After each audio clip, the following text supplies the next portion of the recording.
Alas, poor Yorick. I knew him a ratio. Here we go. Right. Good evening, everybody. Evening. Howdy. How are you people? Not free bad yourselves? Yeah. Always Poor good. Ian couldn't join us tonight. He's like going over for a spice bowl or spice bag, getting a It's spice never. bag across the water. It's never ever the same when Ian's not here, is it? No, no.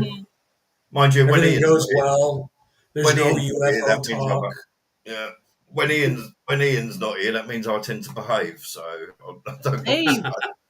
we've already got 6 on YouTube. Oh wow. Well, Already. wow. I'm chuffed with it. Eileen, hello. Yeah, Eileen. I'm guessing Perry's probably there. I don't know if Tina's there, who's there, but come and say hello. Hello, guys. Right. I think we'll start with young Joe today. Think so? Yeah. So All Linda right. started Well, last week. I've got a place. Now we're talking haunted theaters, things Mm-hmm. like that tonight.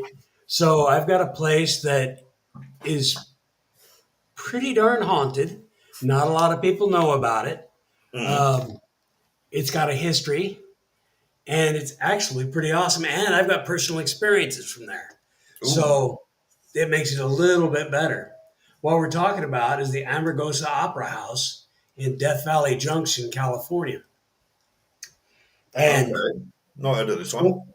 of course, there it is. Okay, my notes just jump behind the screen.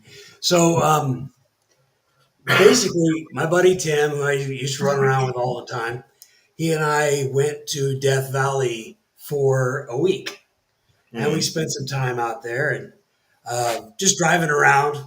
Wanted to go see this, wanted to go see that, and I'd never really been to Death Valley before. So we get zipping around, and we go to Stovepipe Wells, uh, which is they've got a hotel there, a restaurant, and it's very historical borax mining sites, stuff like that. All these Mm. places in Death Valley are mining sites and that kind of thing. Yeah. So, for instance, Stovepipe Wells, we stopped there because we had been a long night of drive, a long day of driving and moving around all over the place and hiking up in a hill and looking at the views and it's kind of cool. So Stovepipe Wells, the hotel rooms were cheap, so we grabbed a hotel room and we went up to the lobby to get some sodas and things like that. And I go, Tim, what do you think? Is this place haunted? And the front desk lady heard us. And she comes over and says, oh, we've got ghosts here. And she started telling us all about the ghosts there. So it was really kind of cool. But that's a hotel, not a theater. Yeah. So let's go someplace that's both. Amargosa Opera House was basically a hotel, restaurant, hospital, everything all rolled into one for a borax mining operation in Death Valley, right by the Nevada border. It's a neat old place. So in 1967, Marta Beckett, a ballet dancer, artist, et cetera, out of New York, she and her husband were driving around Death Valley because she was touring. So they're driving around Death Valley, and she runs across this old building that's kind of falling apart. Nobody's using it for anything. So they have a flat tire, so she starts walking around while her husband's fixing it. And she sees at the end of the building a place that would be perfect to set up a little opera house, playhouse kind of a place. The other side could be a restaurant, and in between they could set it up as a hotel. Mm. Very cool. So she buys the place, fixes up the opera house. I've got a picture here if I can find it. Yeah, if you can find it, I'll check out for you. I've got a couple of pictures actually of it under the show folder. Um, okay, I've got one. There's a couple of different shots because it's a big place. But here's the end of the building. That's the opera house, I like that. and then off to the left, you go down a little bit, and then it's a big U shape sitting out there, probably 2 blocks long. It's huge. But there's Jesus. the opera house. Let me put up another one real quick here. Do do do. But she bought the place and she decided she was going to fix it up and turn it into an opera house, and she did. And she used to dance there, do shows there in the Her middle name of does ring bloody a bell. nowhere. What's that? Her name does ring a bell. Oh wow, Yeah. fantastic! Look at that. Yeah, So she did I all that saw her painting. on She painted someone's everything program. herself. So it was, I mean, she painted everything herself. She did everything in the place herself, got it all set up. And it used to be just a meeting room for the miners and stuff. And she turned it into this theater. I think I have one more picture to kind of give you the idea what the place actually looks And the like. figure on the left of that mural actually looks like how she was dressed in the documentary I saw about it. Right, right. So, and then there's that, and then here's basically Holy the building. crap! See how Yes. long that is? Very center of the building there where that little pop up is. Yeah. That's the lobby. And then you continue on down and go a little farther down. Then Wow. you've got the Wow. restaurant there at that end. So it's a huge place. Yeah. So I didn't know it was that big. Jeez, oh. yeah, it is. It's pretty big, pretty good size. So I'm saying nothing. she bought the place, was dancing there, did all that stuff. Sadly, she passed in 2017 in January. Quite recent then. Old age. I mean, she was pretty old. Yeah, she was. And she supposedly was an absolutely fantastic lady. So, but we were there in August of 2017. So I'm she had leading just off. passed earlier that year. I'm leading So off. in this place, we're if you stand in the middle where the lobby is, where that little bump up on the roof is, and go to the right a little bit, there's another entrance. It's probably a little farther down, but that's okay. There's another entrance there. We had parked there because our room was room number 9 down the way, and we had to carry stuff in. So I had a lot of ghost hunting gear, a lot of filming gear, a lot of equipment with us, plus our clothes, etc., etc. So the door was a push button door with a key combination, push button combination, and it didn't work terribly well. So you try and you fight with it. So we decided that I would stand inside, Tim would grab a couple of armloads of stuff and take it to the room, and I'd go outside, grab a couple of armloads, so somebody was there to open the door back and forth. One time while Tim was out there, I'm standing there waiting to open the door for him, and somebody comes up and grabs my hand. A little tiny hand, like maybe a 7-year-old, 6-year-old, 7-year-old comes up and grabs my hand and is holding onto my hand the whole time I'm standing there. So I reach out and without moving my hand, so I'd lose, I reach out, open up the door to let Tim in. And Tim, he's clairaudient. He went, "Oh, there's somebody here. It's a little boy and his mom." I said, "Cool." So I just start talking to the air, and we're talking and stuff, and Tim runs stuff down, and we chat, and I couldn't get very much at all anything from them, except that it was a kid and the mom. And the kid was just sitting there holding my hand for some reason. Just thought that was awesome. So in this place, I'll tell you more about room number 9 in a second because it's in my list of stuff.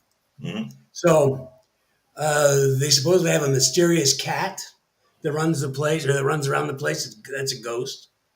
It used to interrupt Martha's shows, so the cat would sit there and pop in and interrupt the performances. There's a alleged haunting of Tom Willett, who's a partner of Martha's. He's been spied sitting on one of the chairs watching the performances. He's another ghost.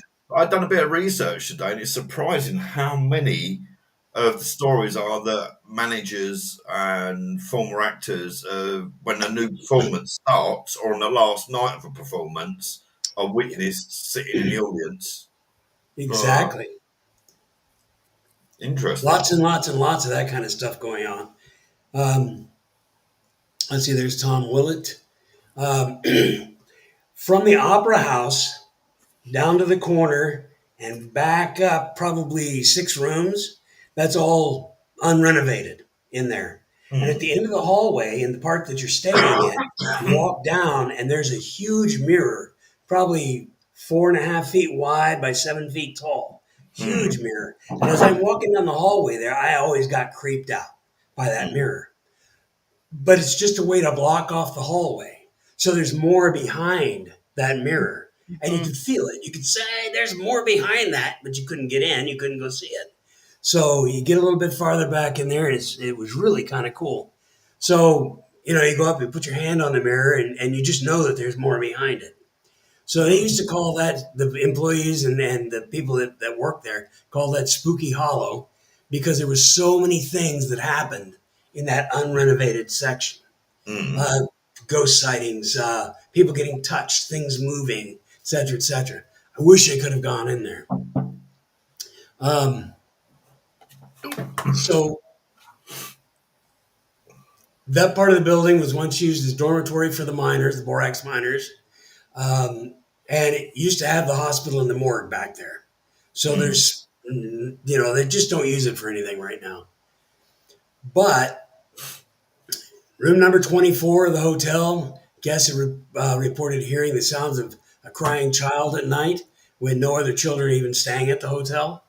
So they've got that going on. Might be the ghost of a young girl who drowned in the bathtub in 1967. Said to harbor a threat.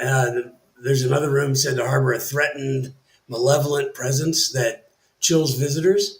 This room was often called the home of the mining boss, and he was known as that there was a hanging that took place in that room during the borax heydays. Let's see. In room 9, the one that we stayed in, because it's supposedly the most haunted, so we asked for it, of course. Who wouldn't? Exactly. So we're in there, and they say that something would hold their legs down while they're sleeping, hold their legs and feet down. They heard the doorknob turning and rattling. Nobody there to do anything. We didn't experience anything there, but it was worth a shot, right? Yeah, Go it's for the always place. worth a go. As we've There said, was the thing is, though, we've said before, you can go to a location that's got like, oh, this is the most haunted building in the world and all that, and get absolutely nothing. And the amount of times I've been to like a location that there's literally no history of hauntings whatsoever, and I've picked up EVPs, I've had things thrown at me, I've been punched, I've been kicked, you name it.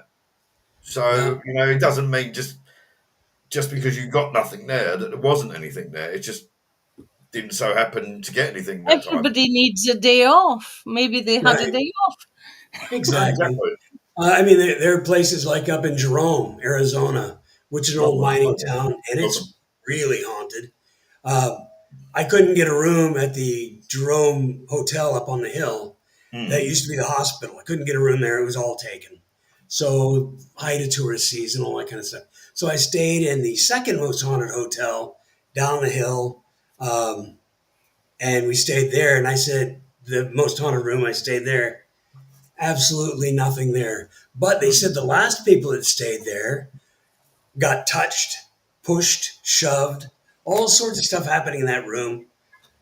I didn't get anything. So, yeah. But at the Amargosa Opera House place, um, people used to smell jasmine. People used to do all sorts of crazy stuff going on. Um, but that was neat. Now, we asked the lady if we could go in and take a tour of the opera house, the front desk lady. She says, I've already been over there 6 times today, and I'm not going to go again. That's it. I'm not going over there again. I said, really? And she said, yeah, every time I go over there, all the lights are on. After I turn them all off, there's doors open, the water in the sink is running, stuff is going on. I shut it all off. The next time I go back over, everything's going again. I said, oh, if you have to go again, please let us know. You know where we are. I mean, there's not a lot to do around here, so we're either in the room or here in the lobby. So, Yeah. you know, so of course the restaurant was closed too because it's the height of summer when we were there. So we had to drive 7 miles over to State Line, and we ate at a really cool um, casino restaurant hotel place. I had a steak, of course, and Tim had a salmon, I think, but it was really good. But when we came back, the lady says, "Okay, I'm getting ready to leave. I need to go check the theater. Do you want Make you feel to go?" hungry now. And we said, "Yeah, let's go." So we went over there to the theater. All the lights were on, every single one of them. Water was running in the back. She's like, "Oh, look around while I go shut everything down." She went around, shut everything down, and then she left at 8 o'clock. That was it. She left. There was no front desk person there. There was nothing. We're alone there with another couple down the hallway, and that was Mm. all there was to it. Um, we went out and, of course, investigated everything we possibly could at the place. But our brief little time in the theater that we could get was water running. The lights had been turned back on again. Doors all opened up, and that was our haunting there in the thing. And then the little kid holding my hand. But it was a really cool place. If you ever get a chance to get out there, We've it's got a couple really of we've got a couple of comments by Eileen Murray. Edinburgh has several haunted theatres, notably. Hang on, one glasses. Notably, what is now that's even more blood. Notably, what is now the Festival Theatre was the Empire. The great Fayette magician died in a fire in 1911. Yeah. He's now buried in Piers Hill Cemetery. Longby's dog Beauty, who died a few days earlier, he was a gift from Houdini.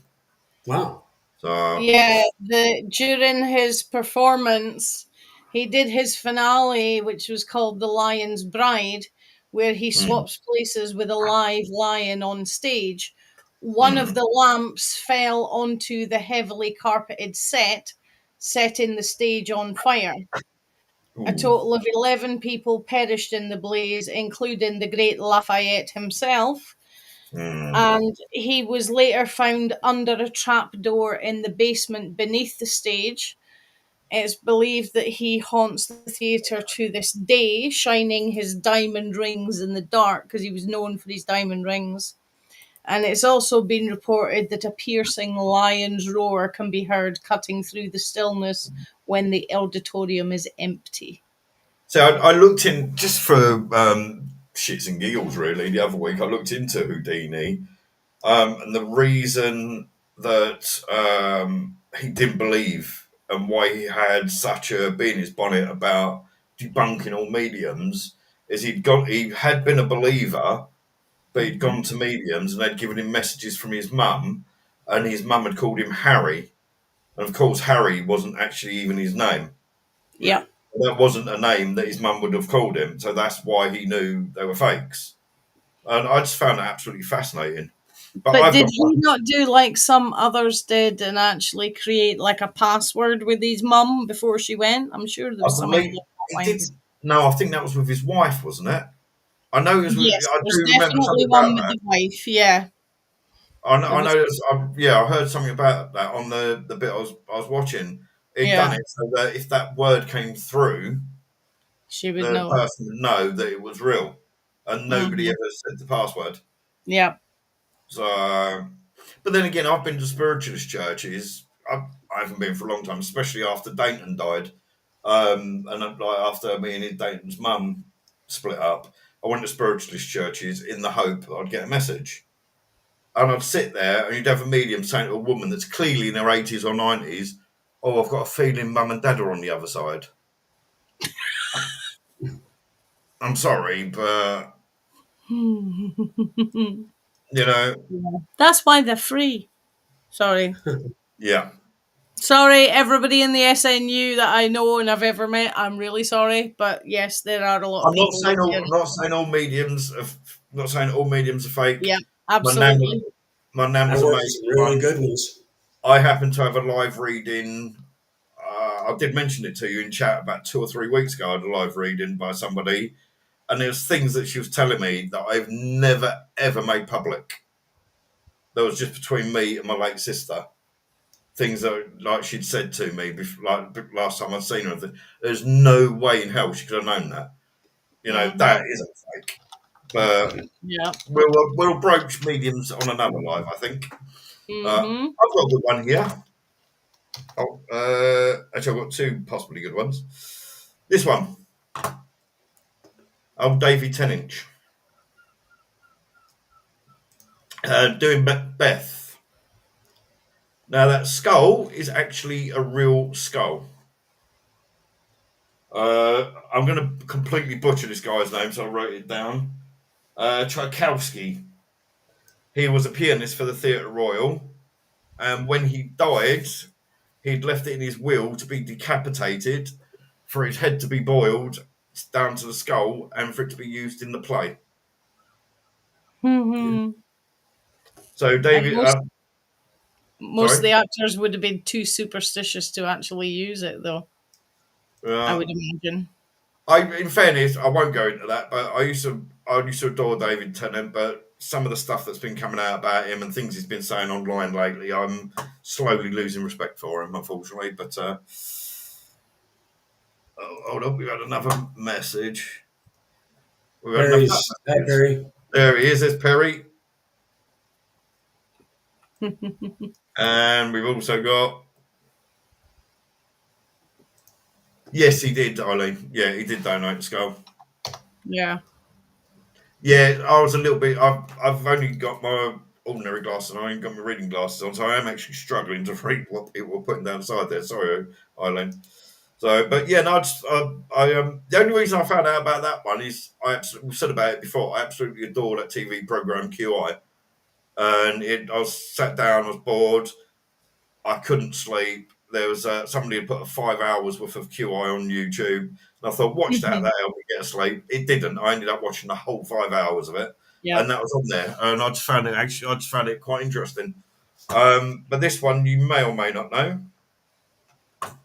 the Clown Hmm. Hotel. Yep. You guys Oh will yeah, probably know for been different there. reasons. You'll probably know it for different reasons to me, but what are your thoughts on this clown hotel? Because there's so many video footages of supposedly that big clown in the chair and suddenly its arm moves and things. And I'm like, yeah, okay. That's Well, literally just gravity. see, in that picture right there, see that the car that's in the picture, that Blazer, that Bronco, or Yeah, the Suburban right there. yeah, Right on the other side there is the town cemetery. Yep. yes, yeah, So it's been attributed that the town cemetery is what's causing all the stuff at the Clown Motel. Clown Motel is jam packed full of dolls. yeah, I mean, tons of dolls. And the original purpose of dolls was to hold the spirit of loved ones. yeah. So here Hmm. you are, you've got a whole cemetery full of loved ones and not quite so loved ones over there. And you got a whole bunch of dolls sitting around. Who knows? Mhm. To me, it Yep. sounds like a great spot to have Oh, yeah, some fun with I'm not people saying who it's stay not. at the hotel. Excuse me, sorry, I'm drinking Coke too quick. I'm not saying it's not plausible that a spirit's can be attacked. Like, there's bound to be the spirits of children within that grave, like bodies of children in that graveyard. Um, but no, there's a video clip out there that a team had gone in, they'd filmed absolutely nothing, and literally as they're backing up and they're moving backwards and forwards with the boxes and putting cameras and down and all that, then suddenly a clown's arm just suddenly drops. And it's that's one of the most believable paranormal things in the world. That's definitely a haunted clown. To me, it's not. It's literally they're packing stuff Vibration. away, and it's a vibration that's made it move. You know, that's But I don't know what your thoughts on it are. I've seen both good and bad about Klein Motel, and equally not just about the spirits that are connected with the Clown Motel, but Mm, I do entirely agree because they are that close to the cemetery. Some of those graves may go back into the 1700s when that was still a strong belief system that you could hold on to the spirit of your kid or your lost partner or whatever is that by what puppets were originally invented for, or pretty were much. puppets purely for cursing? No, they're never been for cursing. It's only modern history Right. and that's put that slant on. But yeah, because Message it's from it's like Eileen. that I joke couldn't you get see on control. Facebook. I'm going to make myself a voodoo doll of myself and give it a back rub. That's actually the original intention, is to guard and protect someone, I whether might it's try that yourself myself. or someone who's passed. So yeah. Look at the recent, as Eileen just said, look at the recent rubbish about Annabelle. We did mention about I'm not a Warren fan either. I'm not going to go into that because we'll end up going off this way instead of going this way. Yeah. Um, but yeah, that poor, I can't think of the guy's name, but he passed away recently when he was on tour with the Annabelle doll. And straight away, everywhere, Facebook, YouTube, TikTok, Twitter, everything's going, oh, he died because of the Annabelle doll. Go forth and multiply. That's all I can say. I'm trying Playing to. devil's advocate on that one and trying to keep it brief so that we go back to our clown hotel. Yeah. If you look at photos that have come up online of the guy since he's been doing that tour, he's looking progressively more and more ill during those Mm, photos. So yeah. perhaps there was something going on in the background that Joe Public Yeah. doesn't know about, because Exactly. we don't need to know everything unless we're related to them. Exactly. So, Look at David Bowie. Nobody knew that he was dying of cancer. yeah. You know. And Alan Rickman as well. Alan Rickman, exactly. Yeah. You know, and Chadwick Boseman Yeah. as well. And It's nothing to do just because they're famous. Private Maggie stuff. Smith. Yeah. Yes. Yeah. Private stuff like that. You know, unless the person wants to say, look, you know, I've got cancer, I'm dying. You know, this is going to be the last film. This is going to be last album. This is going to be last song. Whatever. Yeah. It's nothing to do with anybody else. Exactly.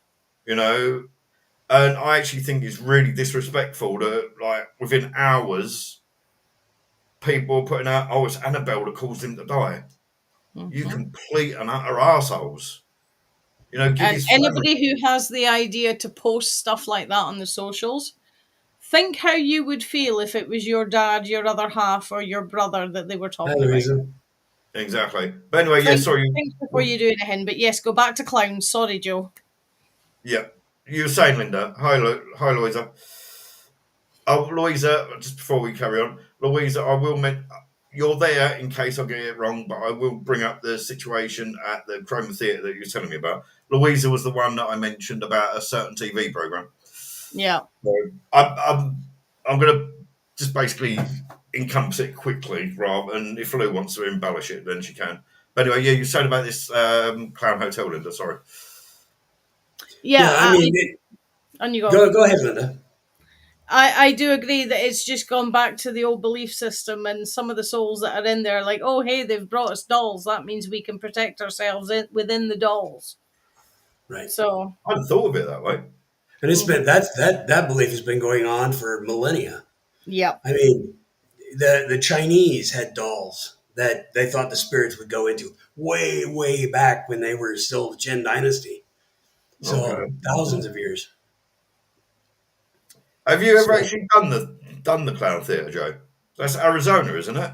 No, it's Nevada. Oh, it's Nevada, is it? Oh, right. Tonopah. Yes, I've been through there, and that's why I always thought the Clown Motel is great, and it would have just been a normal old motel until somebody got the idea to turn it into the Clown Motel, which is creepy as it is. You know, throw clowns in, and then you got automatic creepiness, and then to have it right next to this big old cemetery, and you go, okay, cool. That just that just adds to it. So I will never take a clown motel next to a cemetery and say there is no haunting. I wouldn't do that. I blame Tim Curry for the reason that people of our sort of generation are scared of clowns. So it's Tim Curry's fault. Baby Bridgie. What's this? The cemetery is really interesting. Absolutely. It really is. It's one of those desert cemeteries where there's no plants. It's just sand and dirt and rocks and tombstones. And it's you know you're in a cemetery when you're walking around there. It's definitely got the feeling.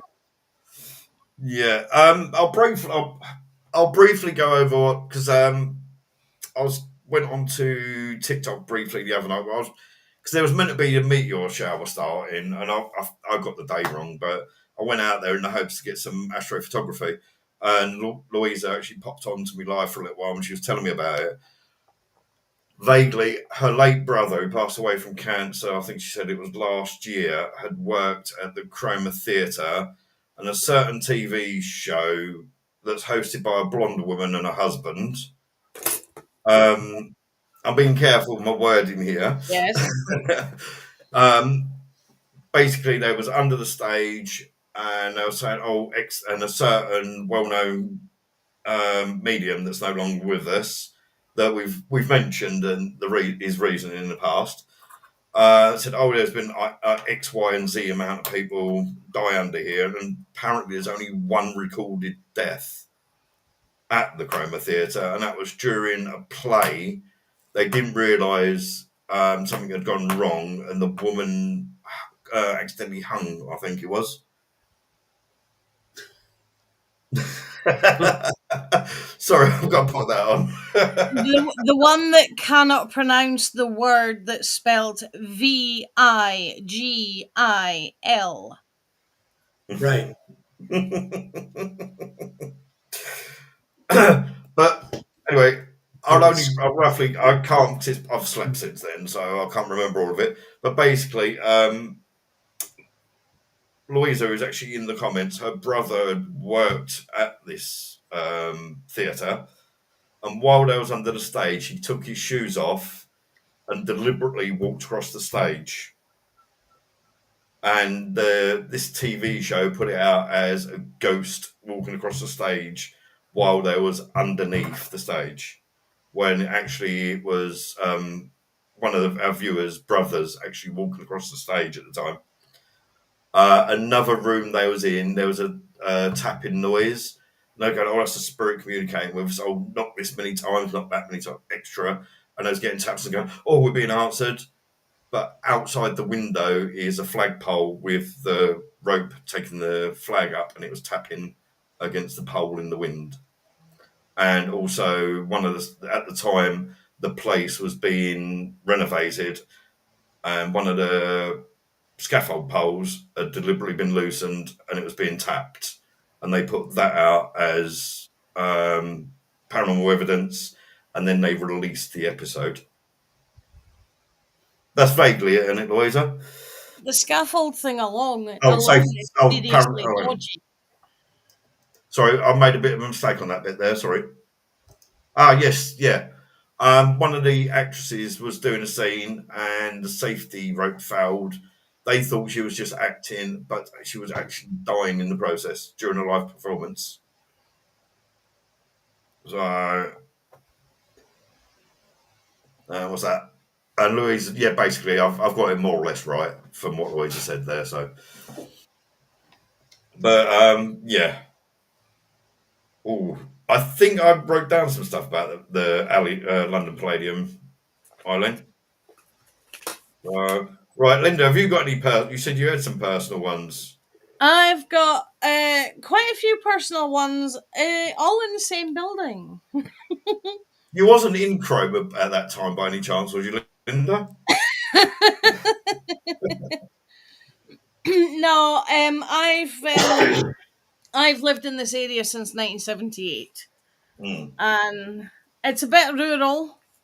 For those of you south of the border, it's a lot rural. But for the folk up here, you're quite used to having at least 4 fields between each village, or 5 miles between each village. So there's one cinema. It didn't used to be a theatre. It's always been a cinema. Before it was a cinema, it was just 1 or 2 of the little side alleys that run off the main high street area. And when those houses fell empty, they put the cinema in there. As time has moved on, and we finally got cinema up here. This area, Well, we get electricity next. well, actually, a 4-hour drive further north will take you to the last house in the UK to get electricity that didn't get electricity until 1943. That's But your yeah, Elgin Cathedral, isn't it? that's my work. That's where I am tomorrow. That is absolutely beautiful building. Never mind all the ghosts and all that. There, I'd love to go there just to look at the building. That looks stunning. Yeah, Henry Dave's 800. did a great job with the roof on that place, didn't he?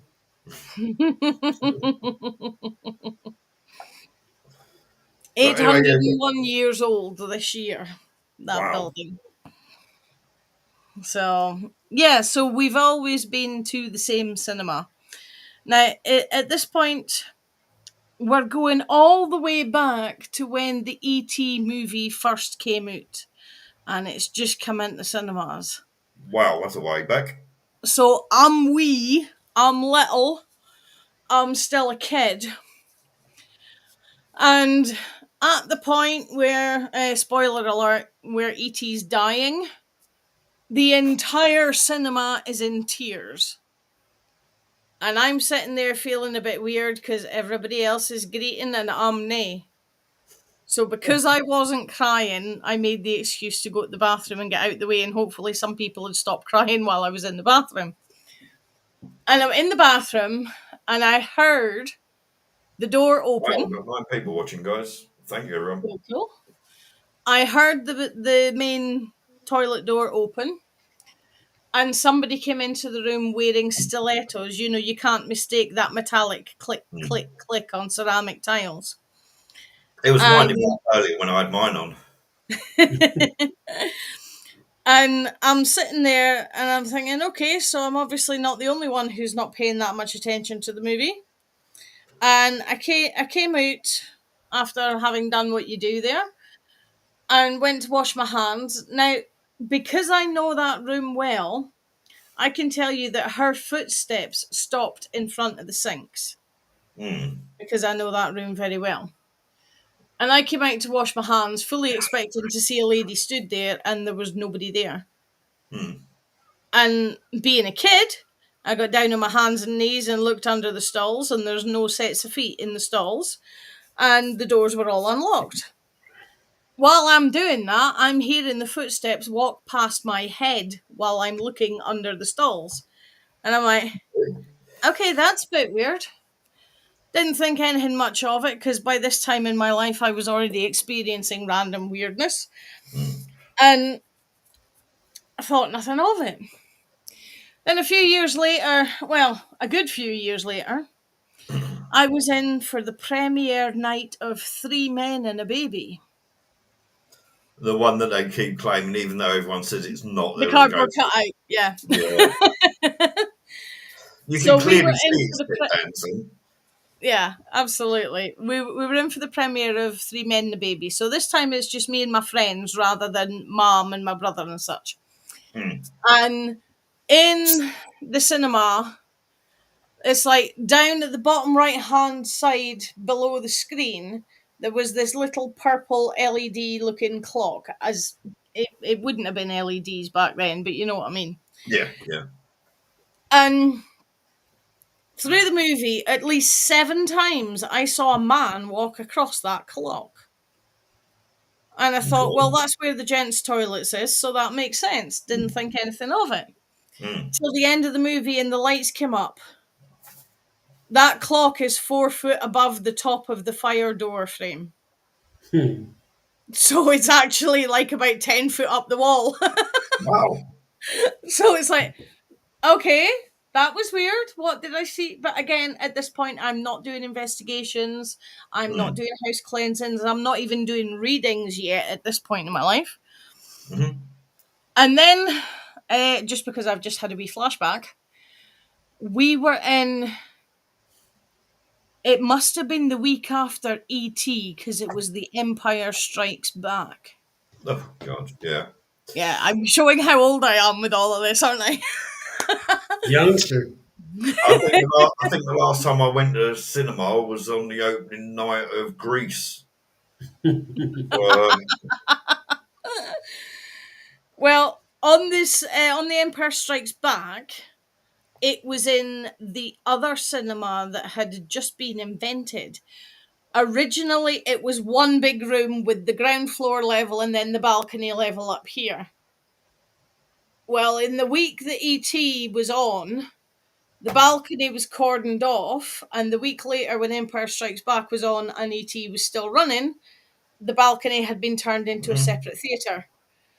So we're in this new cinema, which used to be the balcony, and you have to go up the stairs from the kiosk bit, and you get to this bit that's like, I suppose it's kind of like a reception room. It looked at the time it looked like it used to be a bar, like when you go to proper theatre and you can go and get drinks during the intermission and stuff.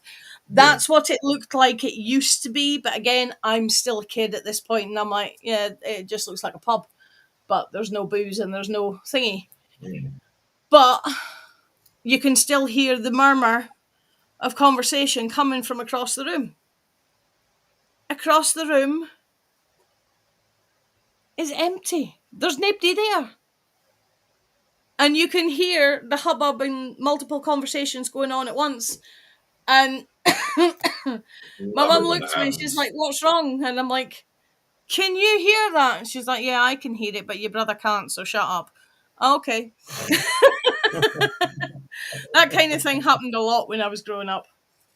So that's random odds and sods. Then, fast forward a good chunk, the premiere night of the Ouija movie. No, I was. I would have been far too little for The Exorcist. I've made that all.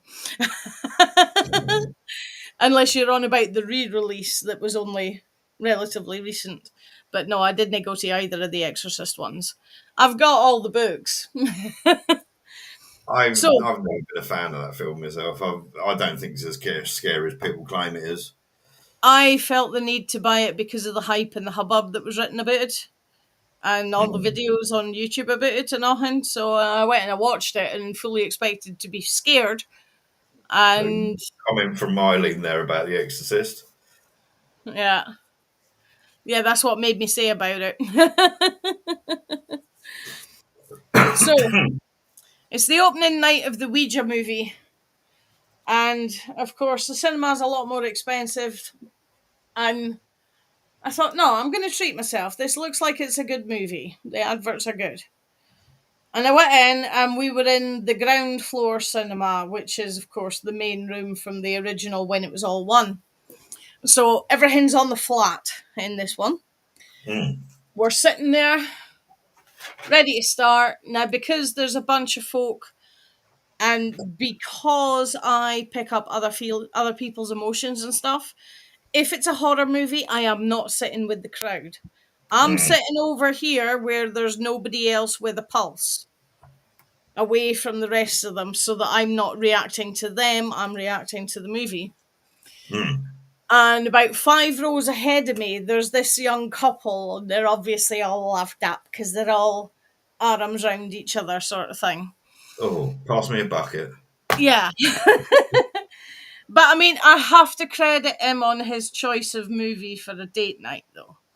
Mm. It's better than all the romantic pish that's going to be. Oh, please. Oh. So we're watching the Ouija movie, and I noticed out the corner of my eye this quick movement, like somebody'd run past the end of the aisle. And I looked, and there's this little 6, 7-year-old boy peeking round the chair, and he went and disappeared. And I'm like, oh, this is going to be fun, considering what movie it is. So I'm watching, and there's about 8 kids running round this room while everybody's glued to the Ouija movie. And the wee boy that had waved at me went up to the couple a few rows in front of me. Mm. And he's giving it on the guy and then ducking down behind the chair. And he did this like a couple of seconds before each jump scare. And I'm hoping the bloke could actually feel it as well. That'd be he hilarious. definitely did, because he reacted. And on the 4th time the kid did it, he stood up, turned round, and glowered at me like I'd done it. And I'm like, hello?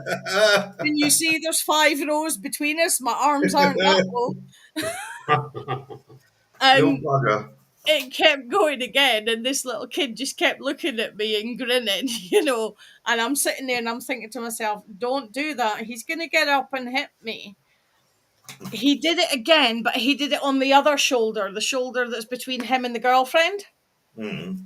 And both of them turned round, to see me sitting there desperately trying not to laugh because I can see the kid, and the kid ducks down and the boy stands up and he took one step and went face first into the aisle. They had tied his shoelaces together. Obviously must have been done after I said, don't do that, he's going to come and hit me. So that was my most hilarious one. And then fast forward much, much more recently, the last Michael Myers movie. The manager messaged me, you do costume things, don't you? I'm like, yeah. Mm. Some of them are brilliant. Absolutely brilliant. I love your Baron Samedi. Yeah. I really do. I didn't get that many photos of when I did Michael Myers, but I know it was convincing because on the way back home from doing the job, I had 5 different women offer Michael a BJ. So I had to stay in character for the entire walk home because if they'd known they'd just said that to a woman, Oh, I would have been killed. So oh. I went as Michael Myers. Now, I'm not a little I think girl. if it had been Paisley, they wouldn't have been particularly bothered. So the most annoying bit of the Michael Myers costume was making these disappear. Mm. It's painful, girls. If you I ever had have that. to play I a had the good, same problem. yeah. If you ever have to play a guy, girls, it's painful when you strap them up to make them disappear. It's painful, but sometimes it's worth it just for the public's reaction. And I've got one of them puppeteers masks where it's just pure black and they can't see you, but you can still see. Mm. I put that on with my hair all literally oiled down to go down my neck so it's not sitting out. And then put the Michael mask on. It was quite convincing. I should have actually looked for the photo so you could put it up. But the the idea was it's the premiere night. It's coming up for the run up to actual Halloween. Scare people. Um, Colin, etc. If you can find the photo of me as Michael anywhere on my Facebook, can you send it to Carl? Yeah, yeah. If it can Um, come through, if it comes through, I'll chuck it up. yeah. The idea was you've got we were in the upstairs cinema for the first night. No, that was the second night. The first night was down in the big cinema where the kids had been running around before. And they have statues at either side of the stage that used to be in like the balcony bar area back in the 70s and 80s. They're now either side of the stage. And I was like, right, okay. And sorry, they're in the second cinema. First cinema I'm in now, it's curtains. So I'm in Michael. I have my big plastic knife. And I'm hiding behind the curtains at the side of the screen. I've been there for a full hour before the customers are let in, just to make sure nobody sees me. Mm. I'm stood there. We get all the kiosk adverts out of the way. They start with the trailers. And somebody goes to me. It's Louis Manny. He's about the same height as me, maybe a little bit taller. Totally bald. Glasses, round rim specs. And a Mustache. little moustache. I was trying to think of a particular author that it looked like, but I can't think of his name at the moment. It's the one that did the My Son Jack poem when his son was killed in the war. Kind of Oh, looked a bit like yeah. I him. can't think of his bloody name. Yeah, kind of looked a bit like him. And I looked at him, and he says to me, he says, "You can't be here. This is not for the public." And I Kipling. just, That was that's it. the one, Kipling, yeah. And I just turned around and said, "This is Weird, I because know. when you were saying that, I was thinking cakes. So, Yeah. So I whispers back to him, I'm like, it's okay, I'm working. I'll be gone in a minute or two. Don't worry. And he nodded and stepped back. Now, behind me is an empty space, or would be an empty space in the building. It's about 20 foot deep and 40 foot wide, but it's filled to the brim with furniture, old cinema seats, all mm, sorts of stuff. I have a space that's 1 foot by 8 inches that I can stand in. That's the mm, only space there. The rest of the 5-10 minutes that I was stood in there until the movie actually started, he was pacing up and down. I could see him and hear him. You physically can't do that. There's too much stuff in there. mm. But he was pacing up and down until I came out, and then it was really cool because the screen goes black, the credits start. When the screen's black, I come out of the curtains and stand in the middle of the stage holding my plastic knife. So when it comes up with the lighting for Mm. the movie title, half the Go audience ahead. screamed. I had great fun with that. It's great Mm. fun playing a bad guy. That'd be And brilliant. I was allowed to go and pick on the people who'd been given the staff aggro on the way in, so that was brilliant too. But it was the fact that this guy And you had get come offered the in. blowjob at the end of the night, so you win-win. Yeah, So, exactly. I've never been so scared in my flaming life when that I happened. bet. It's like, what? Yeah. And then the others are all joining. It's like, yeah, I think the same. I think the same. And one of them actually had the hand on my chest. And I'm thinking, God, she's going to realize I've got boobs. Oh no, I'm going to get killed. So on the way back home, I was taking all the back alleyways where I was out of sight. Mm. So then Well, I've got one for you here. I I've got still one haven't for you that finished you with both this like one after place this. though. Oh, no, no. I'm just saying I've got one that you might like. Oh, cool, cool. So yeah, so that's the Michael Myers one, and having now seen photographs of the people who ran that place from the 30s to the 60s, he's the manager that was working there in 1952, the one that tapped me on the shoulder. Cool. Mm. Because as soon as I saw the photo, I'm like, that's the dude.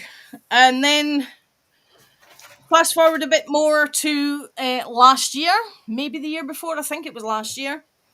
I got a phone call from the local paper.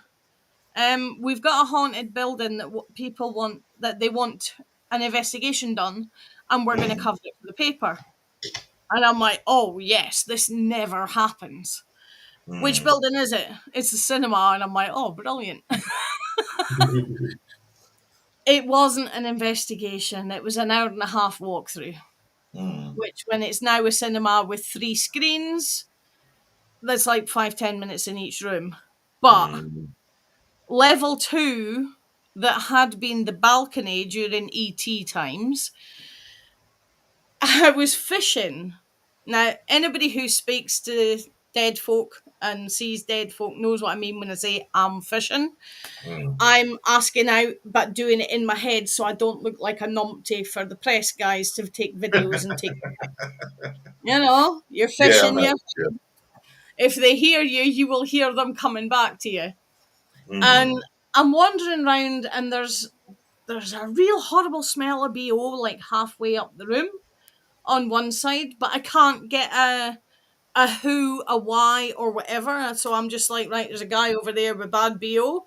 It's Mm. definitely a guy. You can tell by the smell of the BO whether it's male or female. It's Yeah. definitely a guy. There's a feeling of being watched, but I can't tell where from because it's kind of everywhere. Mm. Then one of the kids from downstairs peeped into the bottom of the stairwell where I could just see him. And I'm like, I see you. I'm coming down there shortly. Mm. And he ran off. And I turned round and I'm looking towards the back of the room where there's a fire door. And I says to him, I says, I've always been pulled to that fire door. Can we go and have a look? Yeah, sure. We got halfway up there. This lady pops up in front of me, literally 2 feet in front of me. The clothing she's wearing is 1600s, 1700s fishwife kind of deal Mm. with the multi shawls and and she's a guy, all wifey. She's a right old lady, and she's doing this. And I'm like, what? What's wrong? Get off my steps. And I'm like, what? We're in this. Get off my steps. That's private property. Get off my steps. What do you mean, get off my steps? This is the way into my house, and you're nae coming in because I didn't cane front yard. Get off my steps. Mm. So I went back down the few steps away from the fire door, and the press are like, what's going on? So I relayed the whole thing to them, and they're like, that's a bit weird. Go up the stairs again. So I went Mm. up the stairs again, and they're taking photos, and it's like there's little twinkles that I'm seeing with my eyes in the flash, but nothing's coming up on the film. Mm. But they were seeing it with their eyes. And I'm Mm. like, yeah, because she's shaking her skirts at me and telling me to get the hell away from her. And they're like, well, we can see there's a disturbance in the air, but that's about it. And then we went into one of the behind the scenes bits that You sure that ain't Joe's ex-wife? Could have been. Could have been. we went into a behind the scenes bit, which used to be a staff room like decades ago, but isn't anymore because it's literally about the size of your average toilet. Hey, Stefan, guten Abend. And we're in the staff room. As Amen. soon as I walked in the door, I says to him, I says, there's a lady crying in the toilet. And he's like, there's no toilet up here. And I'm like, oh, there is. It's through that door. And we went through, and he's like, no, see, it's just storage. I'm like, why is there a sink? And he's like, oh, good point. He says, there's never been a toilet there as long as I've been here, and I've been here 27 years. Mm. I'm like, yeah, but this lassie's sitting on the toilet greeting. Greeting is localese for crying. Sorry. But yeah. So, Actually, Linda mentioning that, that's Hello. the one that I was going to bring up after you'd said this. I've changed my mind. I'm going to bring up another one because you said about the crying, just reminded me of a different one. yeah. But yeah, sorry, go on. So, we came out of the bit that was the toilet, now the storage cupboard, and into the tiny little room that it's attached to. And I'm like, there's folk in here shouting and screaming at each other. Mega argument. I says, I can't actually hear what's being said, or if it's male, female, or just females, or just males. But it's like, we've walked in just after an argument's finished. Mm. And it's really bad. And they turned the cameras off and everything. The manager says to me, he says, we've got two staff that for the first 5 years I was here really didn't get on. And Oh. anytime there was argy-bargy, we used to send them up to this room because it's soundproofed away from the rest of the building so they could shout and bawl and carry on That sounds until almost they like sort stone out the type. problem. That sounds Yes, almost like stone type.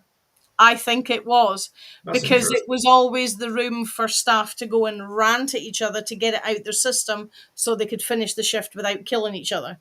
Mm. So random odds and sods like that. And we went on to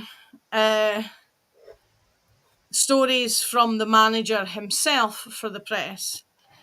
And literally the week before I went in, I'll give up with that. he was the only one in the building, and he had been sorting out stuff for the kiosk and the office ready for opening. Mm. And he was coming back from the office back into the kiosk, and the lids for the hot drink cups Mm. weren't where they're supposed to be. They're supposed to be on the counter at this end, but they were actually 9 feet away on the floor in front of the microwave. But they were in three very neat, very even little stacks. Mm. So they hadn't like fallen off and rolled. They were stacked in three stacks. And another day, he was up on the balcony level a bit that looks like it used to be a bar back in the day, but now it's Cinema 2 and Cinema 3. And he was going to go and get something out the cleaner's cupboard. And he saw a 6'4" black shadow walk out of the gents' toilets without opening the door. It walked through the door, came part way towards him, then turned off, and he immediately ran back downstairs to get another member of staff because he's used to hearing stories but not used to actually seeing stuff for Experience. Yeah. himself. Yeah. And then a couple of days after that, in the exact same place, because where the gents' toilet is, the cleaning cupboard's next door to it, he was opening the cleaning cupboard just ready to give everything a final clean down before opening for the day. Mm. And as he says, right in his ear over his right shoulder, a man said, "Are you ready?" And because he'd been psyching himself up about this, he stopped what he was doing and turned around and went, "Yes, I'm ready, and I'm hoping it's going to be a busy day." And Interesting. nothing else happened after that. And I says to him, I says, "Yeah, because you've psyched yourself up so that you were able to say that, shows them that you're actually paying attention to them as well." And because they're probably in places like that, most of the ghosties tend to be staff of Yeah. some level or another. And Yeah. you're showing the previous staff that you're doing just as good a job as they did back in their day. Yeah. So, I will quickly just say, as you walked off, then Joe, was you talking to your son? No. Oh, I'm going to check that back then because as Joe walked off, there was a male talking. Huh. ah. Yeah, I didn't say anything. Well, there's only me here tonight. Madam's off playing, and she definitely doesn't have a male voice. No, there was Yeah. it might be just Like, it might be just me, but I'm sure just literally as Joe left camera view, I heard a male. I think I heard a male voice. I'm not sure how far in we are, but about an hour in. probably somebody saying that's unprofessional leaving the camera like that. But we are doing theater. But no, the one I was going to bring up was this one, Ooh. Lyceum. the Lyceum. I was going to do a different. I was going to do a different one, but it's only because Linda mentioned about the lady sat on the bog having a shit crying or whatever it was she was doing. Um, I don't know, She but was greeting. it was clearly painful Greeting. for her. Yeah. No, I was gonna do the Theatre Royal Haymarket, but it's you mentioned about the noise of somebody crying. That brought this one up. Allegedly, there is two here at the Lyceum. I'm going to bring that back up again. Where did I put it? There is. Let me just bring that up. That is a lovely. I can't remember the last time. I think I've only ever been there once. But there's two there apparently. One is a monk, a guy dressed in the old habit and the hood and usual sort of thing. Mhm. That is seen pacing around, and the other is a ballet dancer. Interesting, Stefan. Yeah. I'll um, I'll bring that up in a second for everyone Yeah. to see. Don't worry. Sorry. Um, allegedly, the ballet dancer is regularly seen in costume on the stage, but mostly in one of the dressing rooms in costume. As I said, she's got a very sorrowful face on, and she's often heard to be weeping. And No. apparently, you can often hear her footsteps, and like as she's doing the dance movements as well, Hmm. allegedly. So there we go. Mm. Stefan's put we visited an open air theatre 2 weeks ago, just 10 minutes for where I live. I really can somebody else because I've not got my right glasses on. Unfortunately, I'm Right. struggling They to read it. visited an open air theatre 2 weeks ago, just 10 minutes away from where he lives now. Not 10 minutes there when they heard people marching past them. They followed them with their dowsing rods and they just went around them. Research Interesting. later showed it was built in the mid 30s by the Nazis for their propaganda shows. It was a very strange atmosphere there. I bet Stefan's it an was. investigator who used to live up here near me, but he's moved back into Europe now. That's interesting. Um, so the other one I was going to bring up was the Haymarket. Apparently, in 1879. John Buckstone. He was a comedian and a manager there. He died, I believe they said it was a heart attack he died of. And since then, there's been unexplained footsteps, an apparition of a very tall male standing by the side of the stage in Victorian clothing with a look of confusion on his face. Oh. So, there's got to be a few in France that you know of, Joe. Um, there are in Paris for certain, in Cannes, a couple of places. I didn't really look up a lot in France here when I started doing some research for all this, because there's so many back home that I visited, Mm. back in the States. So I did mostly those. Um, And the amount of years you've been investigating, there must have been a hell of a load that you've come across. there have been quite a few. Um, The one of them I've got that's very famous is the Birdcage Theater in Tombstone in Arizona. Mm. that's the one. I was sitting here thinking there's a famous one in America, but I couldn't remember the name of it. And I Just instantly have Robin Williams in the drag costume in my head from the Birdcage movie.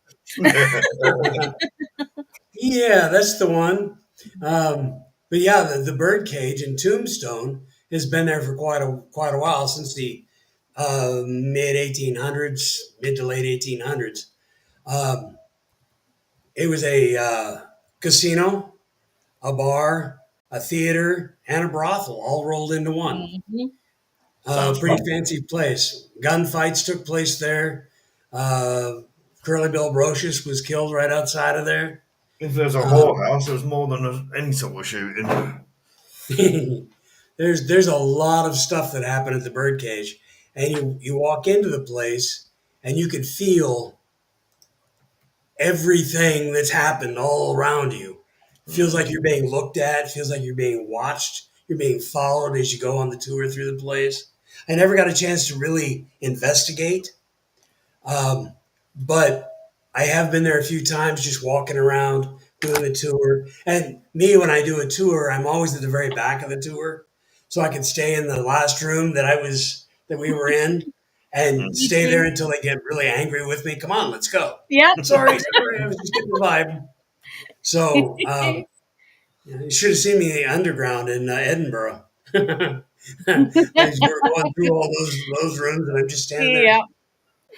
It was great. I loved every minute of that. But the Tombstone, the birdcage in Tombstone, you're walking around and you stay in there as long as you possibly can, and then move on to the next place and move on to the next place.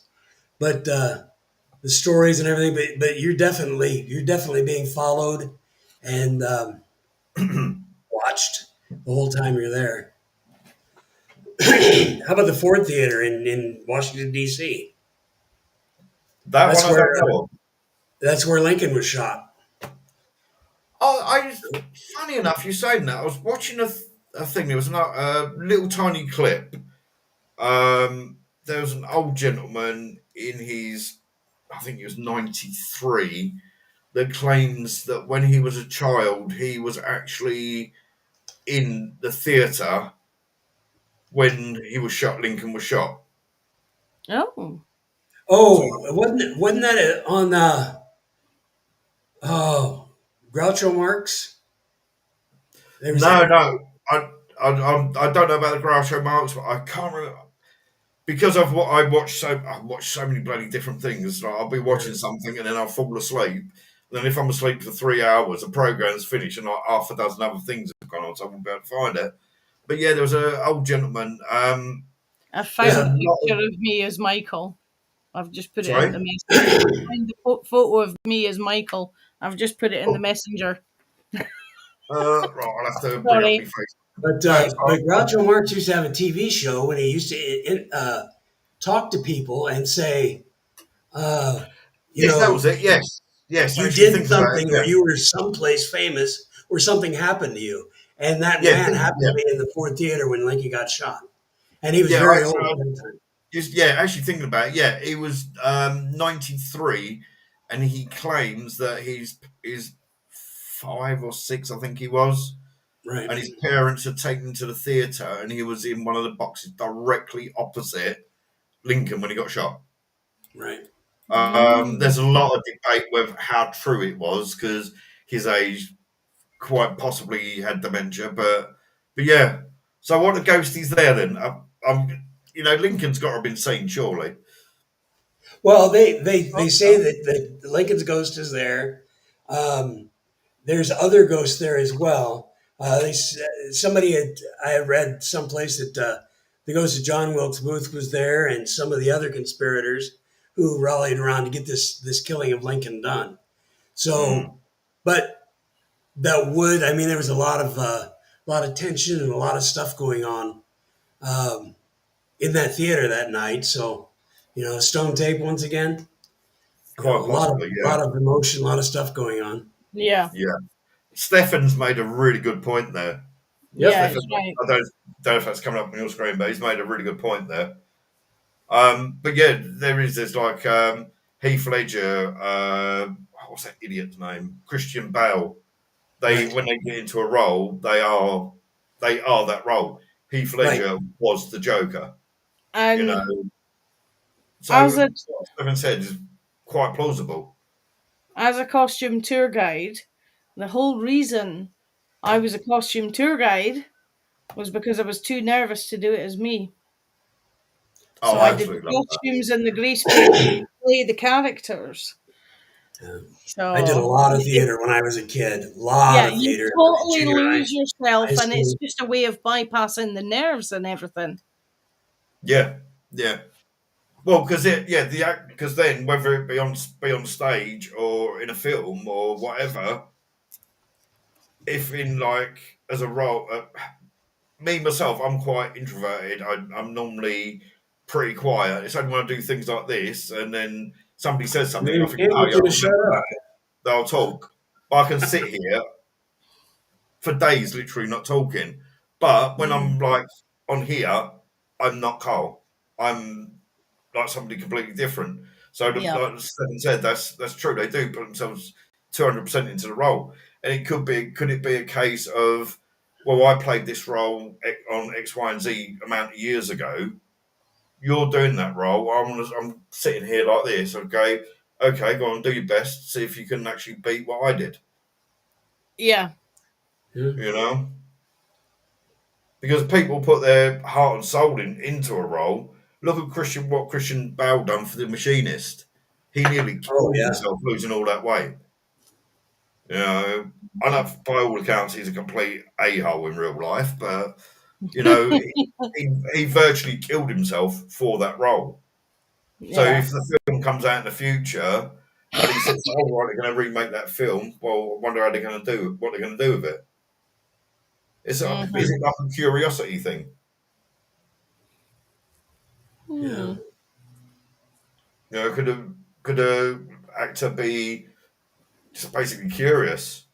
So, I'm sure there's a couple of bits along that lines in some American old theatres where like such and such played this role, and whenever they do that play they are seen in the wings either smiling or frowning depending how the actor is doing the role that he played. I Right. mm, can't remember where it is, but I'm sure I've seen that for one of the. I want Oh, to say it's somewhere dry and dusty, but that narrows it down to what, 40% of the US? yeah.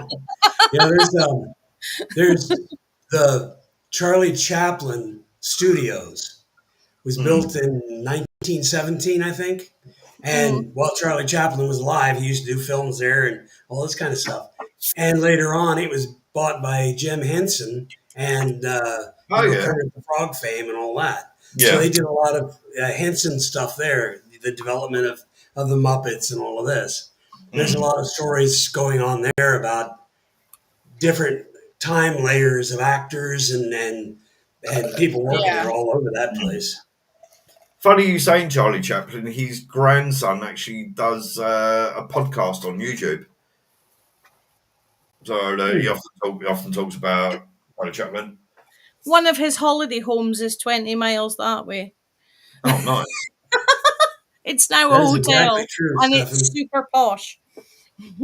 That's a good point. What Stefan's just made there. That's absolutely true. That's a very good point. Robert Englund, that's why he gave up Freddie. Right. Because he Yeah. found himself developing similar psychoses to what the character was. And that's why he quit Freddie. Yeah. Mm. Which is Stefan, probably a good thing to quit. Eileen's got a good one right above where Stefan's got his. Could well be as well, yeah, Eileen. possibly, very Yeah. possibly. But with what Stefan said there, where is it? So and all the emotions may still linger. That does it.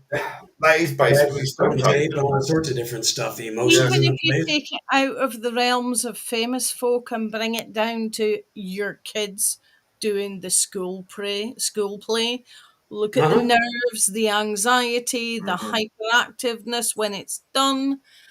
And mm, a lot of Yeah. these theatres will have been used for school things and learning things, and then right the way up to the celebrity level. So you've got all that massive emotions being absorbed into these buildings.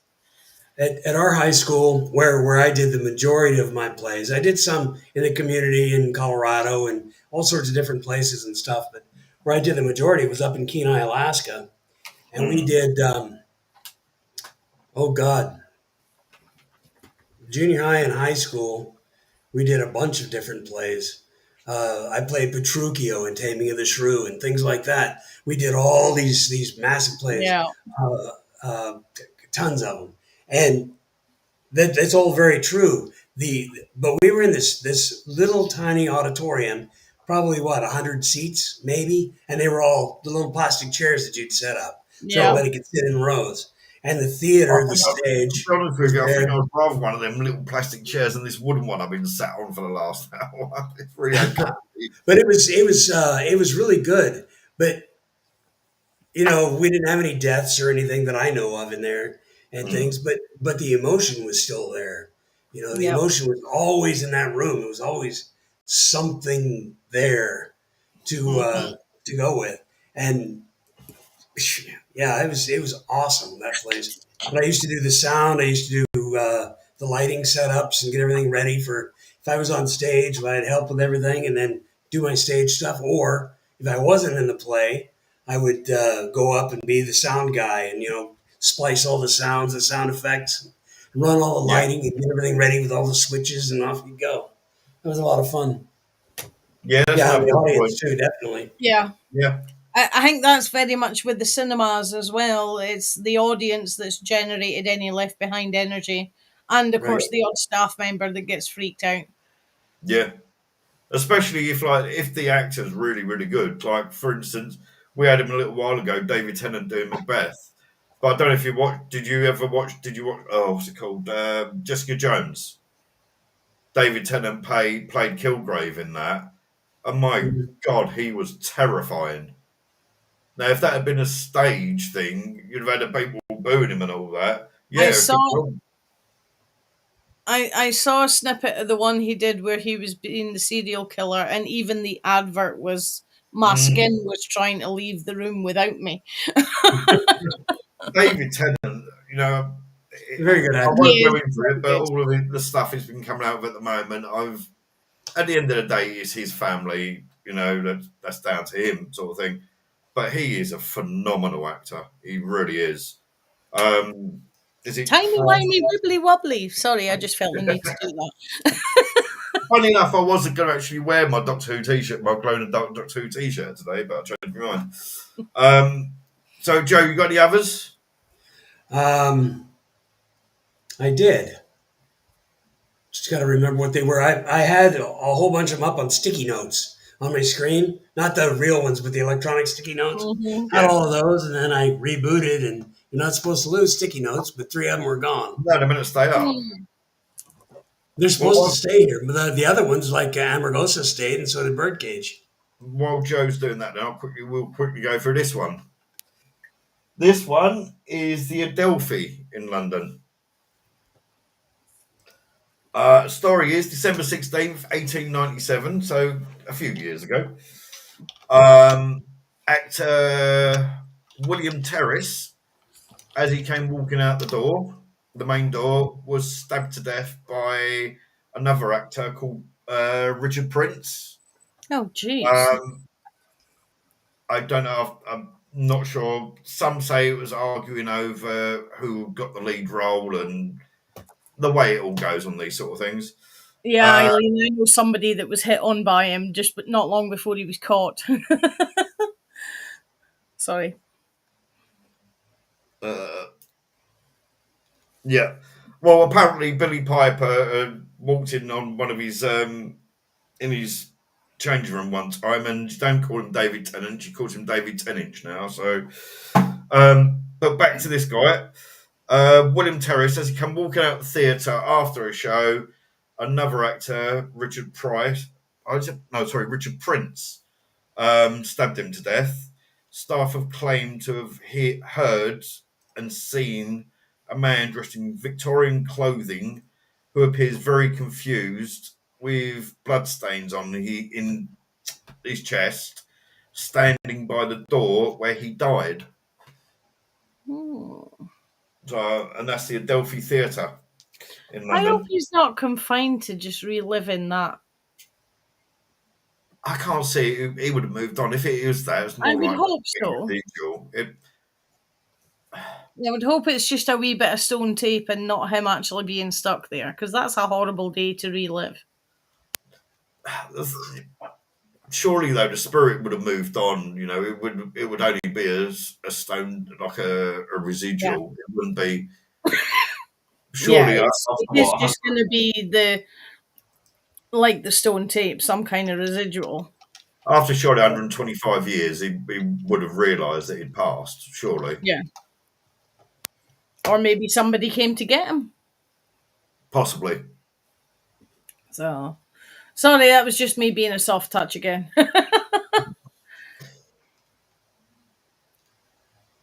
Oh, A you're lot of people think trauma can trap spirit when they're still dealing with it, if they're still dealing with it when they've passed.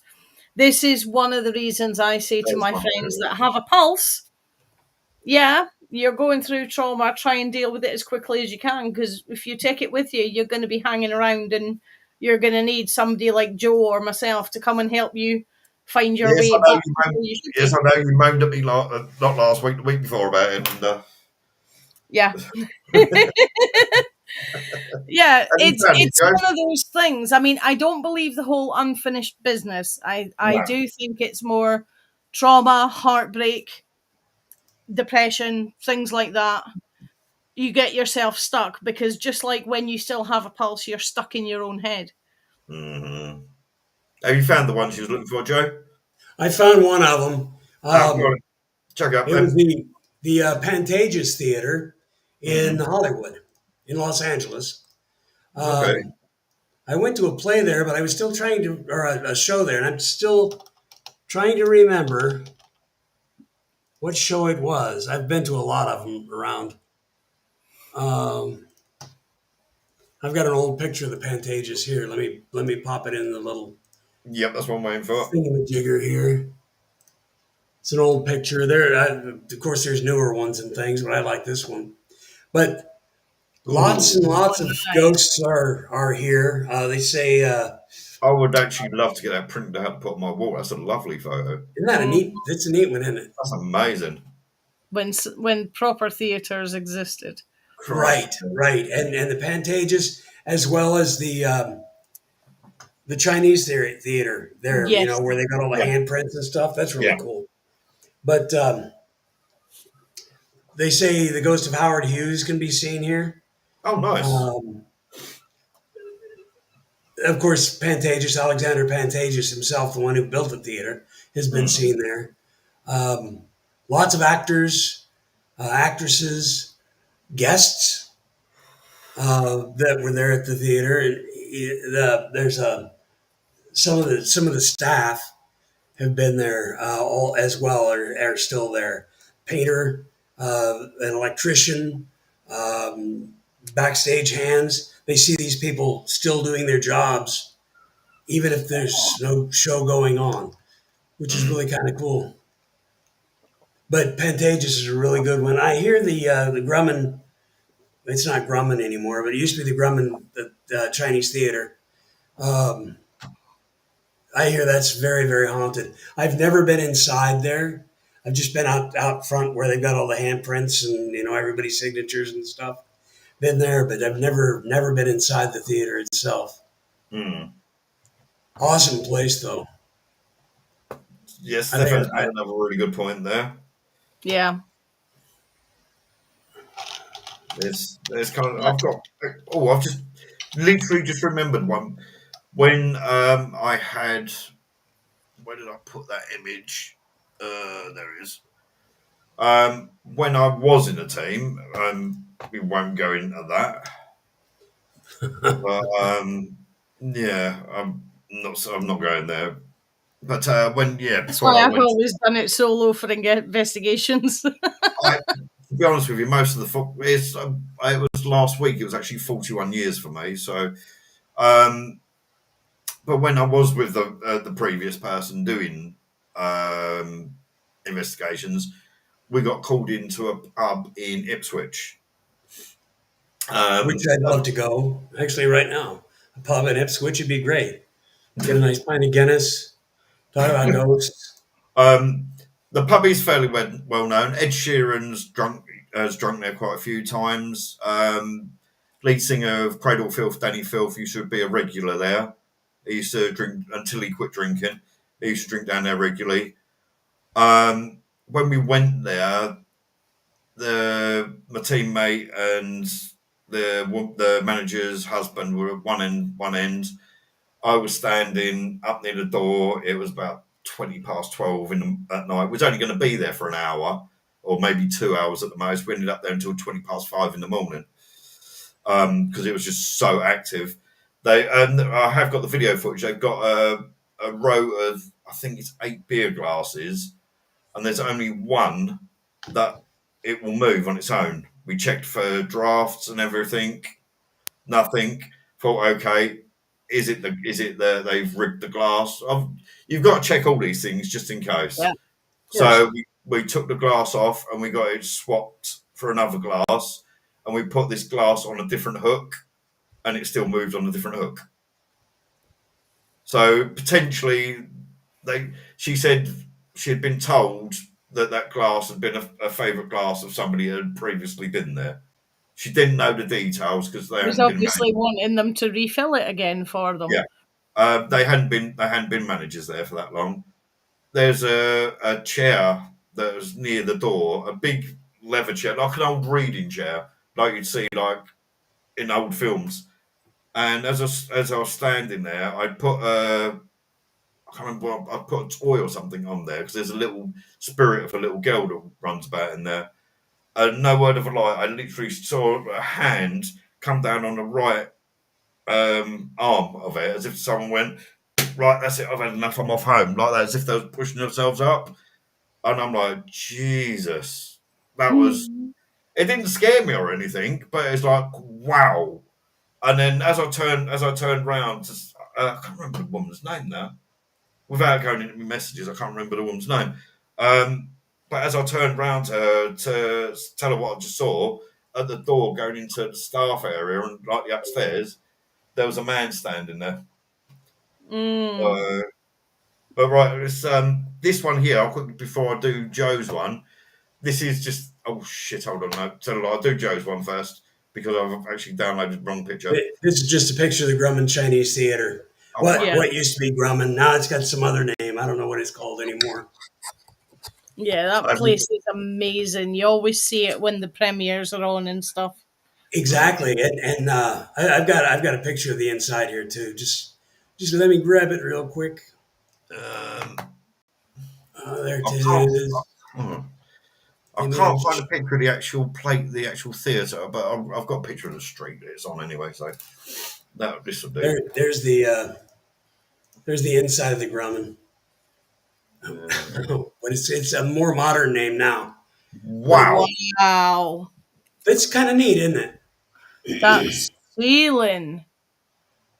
That Jeez. is that is I think I'd phenomenal. have to go in 3 hours before the movie and just lay on the floor and look at the ceiling. Yeah, Yeah, exactly. that is phenomenal, isn't it? Look at that. That was built during the days when they built things cool. I You bet know. with the right lighting for like horror movies, that would be actually terrifying, that ceiling, if you Oh, had the, oh, if money God, wasn't an option and you could do all the proper lighting and that. Oh yeah. yes.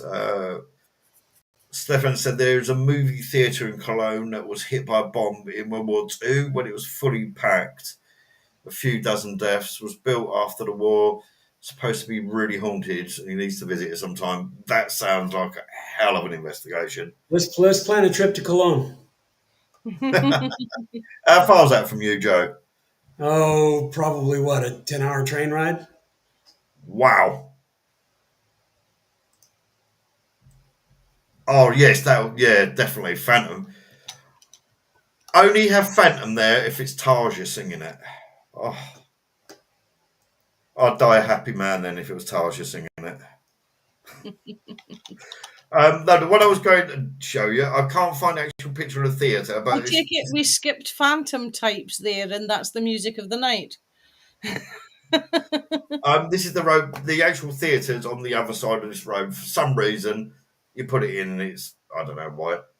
But this is Silent Street in Ipswich, where that post box is there. That's where the old that road was, where the job centre was. Now, um, the previous, as I said, team member, he shall not be named because that's all good to him. Hope he's doing fine, whatever. But these people that were run the pub, they had friends that run the theatre and was trying to sort out about getting an investigation there, but the people running the theatre were a little bit slow, and unfortunately, things went wrong. But in 1937, Shirley Temple stayed in Ipswich for a little while, and she was in a play there, and apparently, allegedly, she's been seen. Hmm. So, little Shirley Temple. In How? her little version, not the older version? No, little version. Okay. So therefore, it'd be some sort of residual. Surely it was either that she had a really bad experience there, or she had a really wonderful experience there, and something's Yeah. imprinted.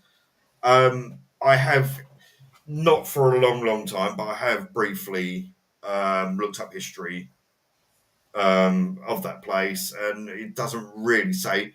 I think it's like about 3 or 4 lines, just basically saying Shirley Temple done a play here.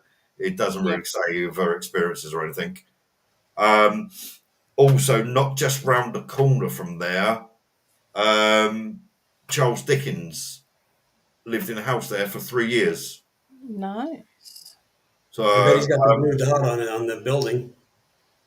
The little blue yeah, round sign. Yeah. I think there is.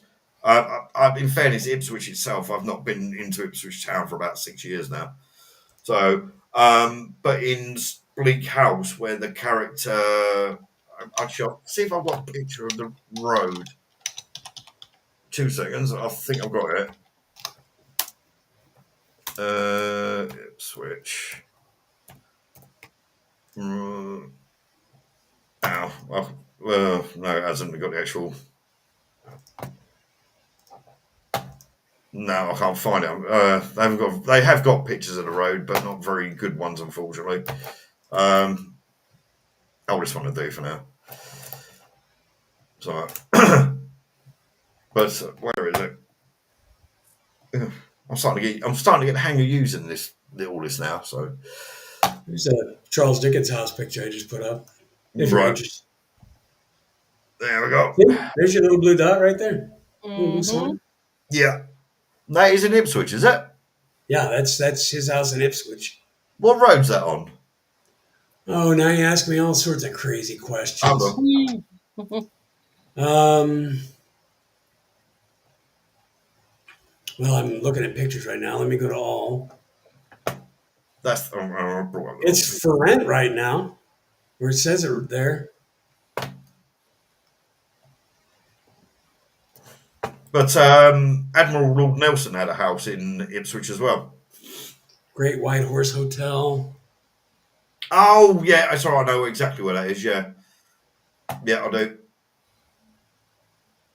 I know exactly. Yeah, I've remembered where that is. Right. Where is it? Here we go. Found it. Oh, it's not letting me. Oh, it's not letting me upload any more pictures. I've reached my limit of pictures, unfortunately. What's that one? Oh, that's Cloud knows it. Now I've reached my limit of. Ah, hold on, no, I fixed it. Only a tiny glitch this week for a change. Alright. Ah, here we go.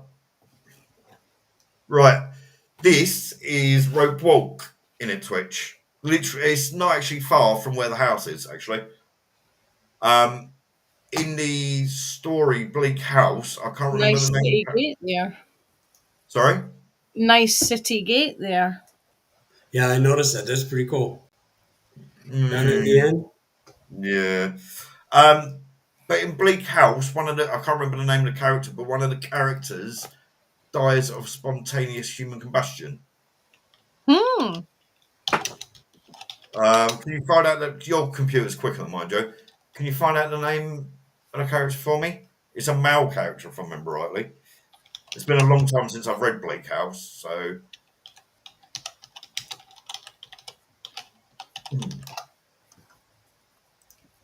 I think it begins with a H, if I remember rightly.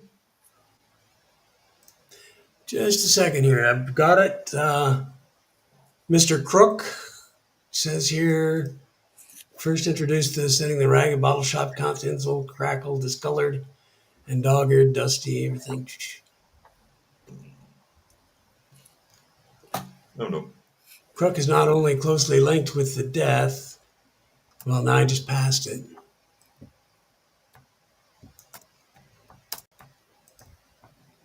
All it does is talk about Crook. I can't remember the name of the flipping character. Uh, oh, it is Crook that dies. Yeah, it is Crook. I had the name, I had the initial wrong. But anyway, yeah, that said, this is Rope Walk. Now, Rope Walk is where he got the story of the spontaneous human combustion from. Hmm. Oh. There was a washerwoman, I believe she was, and this was from 39 years before he was born, before Charles Dickens was born. A washerwoman was found there that had died of spontaneous human combustion. So, Probably partly to do with the habits most folk would have had back then, as in smoking a pipe, and the probably, chemicals involved in the early version of running a laundrette possibly, yeah. But would yeah, be the first thing that would come to my mind. Sorry. most likely, yeah. Also, Admiral Lord Nelson had a house there that he'd bought his mistress. And towards the end of his life, his mistress, and his wife lived in the same house, which is a little bit of a menage a Nice trois situation. relationship. Yeah, I menage a suppose trois if back all then. three of them are happy, so be it. Yeah, the house, as far as I know, is no longer there. I think it's, if I remember rightly, the actual Admiral Lord Nelson pubs on the site where it was. But no, it's like the fact that Dickens and Shirley Temple had been in Ipswich and there's supposed sightings of them. So I thought that kind of had. I don't know, did any of Dickens' plays go onto the boards? I'm not a really theatre type of person, so I Well, don't even Christmas watch Christmas film. Carol has been done in theatres before. Oh, it has, right? Because I know Christmas Because that they Carol. used to do the thing where you project the ghost through a pane of glass and angled the Yeah, right way. Mhm. yeah. I think it was one of the versions of that they actually came up with the idea on how to do that because they wanted to have real ghosts in the play, Hmm. and that was one of the inventions that came out of it. And now it's just done with 3D projectors. Mm-hmm. Uh, the one a while back with Freddie Mercury and Brian May on stage, that was just phenomenal. Yeah. So it really was. I've So seen the recorded version of War of the Worlds with Marty Pello, and I'm sorry, he sings that better than he sung any of his wet, wet, wet stuff. But they have that he still looks good same. for his age. He still does look reasonable, yeah. They have that same thing where when you have likes of the Manny who's I've forgotten the name of the character. One of the other characters who's supposed to be at a distance, and the bit that Richard Burton does in the original recording Yeah, is 3D projected onto the stage. nice. So, and you've got him talking to the narrator, which is Marty Pello. But the thing That's that I cool. like about that is they actually have the tripods on the stage. So it's impressive. If you get bored one day, look it up on YouTube. It's good. I'll have a look after this actually. Have you done the Ford Theatre yet, Joe? You're Have saying I about been there? I no, did a tour. investigated. Did a tour of it, and that was it. I couldn't get in and investigate or do anything. But you walk through and do the tour, and this is where he was. This is the booth that he sat in, and this is where Booth jumped off and broke his leg and did his thing. And then one day, years ago, co-worker of mine, John Grant, and I were in the DC area. We went up to do some work at one of the FAA facilities, and we passed by this sign, and it said Dr. Mudhouse. And we both looked at each other and went, "Oh, Dr. Mud, isn't that the guy Mhm. that said John Wilkes Booth leg?" And John looks at me like, "Wow, you remember that? You know that story?" Yeah, of course. So of course we had to go in, pulled in, spent a couple of hours walking around his house and things. But he's the guy. Apparently, he had met Booth a few years before. Just met him a few years before. And Mm. after Booth had killed Lincoln and he jumped off, broke his leg, he sort of headed off that way to get his leg set. Of course, Dr. Mudd didn't know anything about what had happened. He Yeah, wasn't one of the conspirators. So yeah. he set Booth's leg and protected it and everything like that. And so then, because he had helped him, he was sent down to Jefferson Island, down or Fort Jefferson, down off the coast of Key West. And he stayed Mm. there for several years as a prisoner. So, Mm. And but have you noticed because Ian's not here, my weekly visitor hasn't bothered coming up to the camera. uh, As soon Yeah. as she hears Ian's voice, she comes straight up every time. But she's not heard Ian's voice. She's in the front room sulking at the moment. oh, poor So Ian. Can't, Even the I cat was always, only in for a minute or two, and she was straight back out. uh, did they do so? Yeah, I think they did do seances in some theatres, didn't they? Yeah, during the In and night. some earlier, tend to be more the smaller provincial ones rather than Yeah. the big. Yeah. right. But it was And didn't also earlier than that because that was a big Victorian thing. And Victoria Mhm. died in what, 1901? So it yeah, was I'm Right up carry there, over. thinking something in the back of my mind niggling that didn't the Fox sisters do a few theatres during their period? I'm sure they did. over there, definitely, but over here, probably not. Right, right. I thought over in Cost America, travel. thought they may have done over in America, but I'm not sure if they ever visited Europe or England. I I would presume not because of the expense, but I don't know.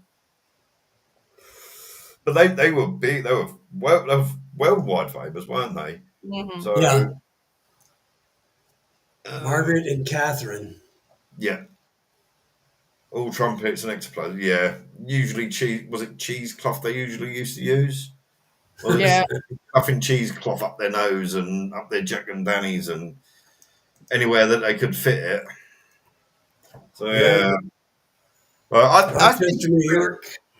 I think to be honest, it's things like that why people like us that are really interested to the paranormal, and we do see stuff, and we do go and investigate or try and debunk or whatever. Why for so long until that certain TV program brought it more out into the mainstream why we would mock so much. Yep. Because Right. back then, yes, it would have, people would have gone, oh my God, it is really a ghost. But then when Mhm. people worked out how it was done, it's, Well, oh yeah, you said it yourself. Houdini was probably partially responsible for that yeah. because of how he got ripped off and then spent the rest of his life debunking them all. Right. But I don't know how true it is because unfortunately it wasn't in the program I watched about Houdini. But I have read in a book many years ago, the last few months of his life, suddenly he became a complete believer. Something happened that he never Mhm. told anyone about, but he just said something had happened. And towards the end, he was more of a believer. Yeah. And that's why I think that the password was given to his Mhm. wife. I'm curious as to what that was. Yeah. Um,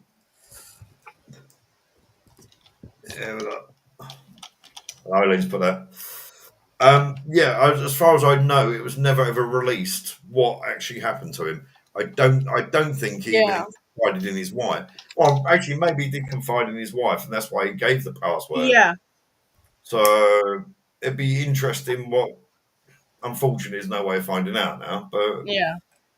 you know, It's like there's a used to be a really famous psychic. You don't see so much of him now after some revelations about his live shows. I He think had I know what you passed mean. American dark hair, still Yeah, alive. yeah.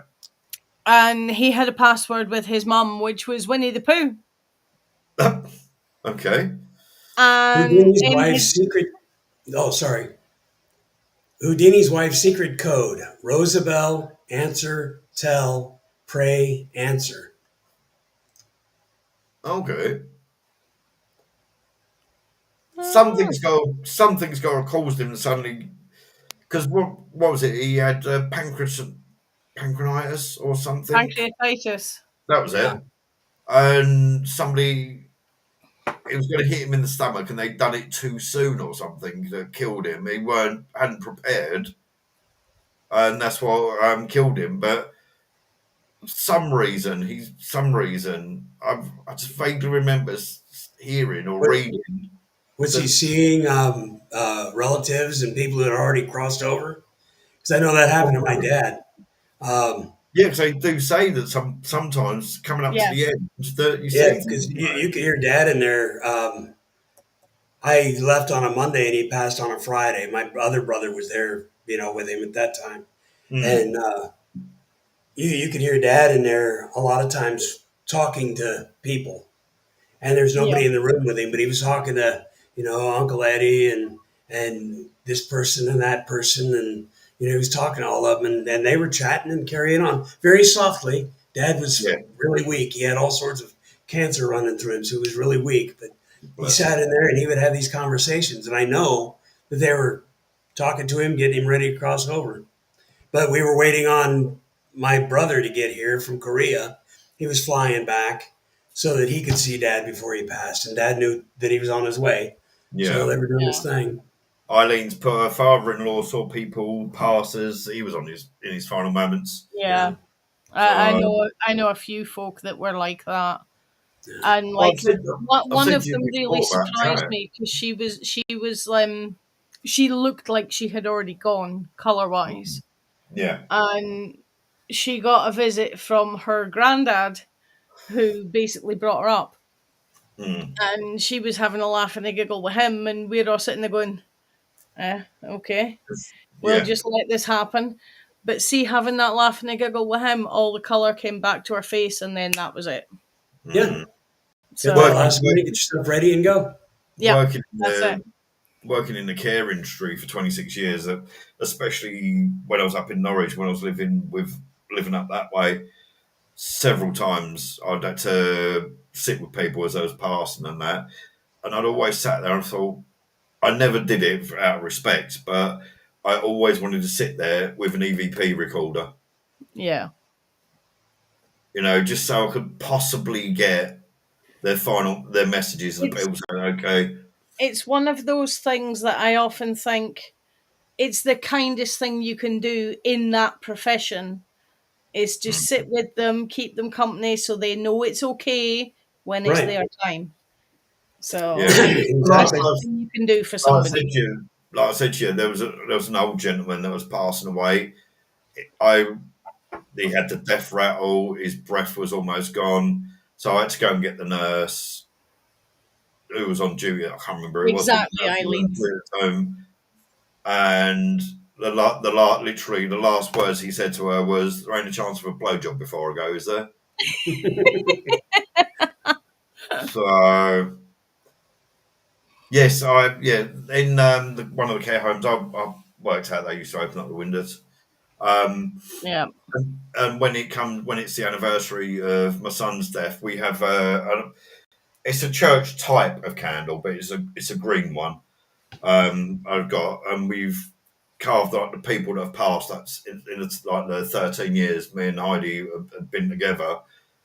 We carved people who passed, like her mum, her dad, her uncle, my mum, and things. We always light the candle for them on their anniversary. And then what I do, I'll light the candle. I'll say whatever I do to my son. Then I open up the window and I'll blow the candle out and let the smoke go out the window. Yeah.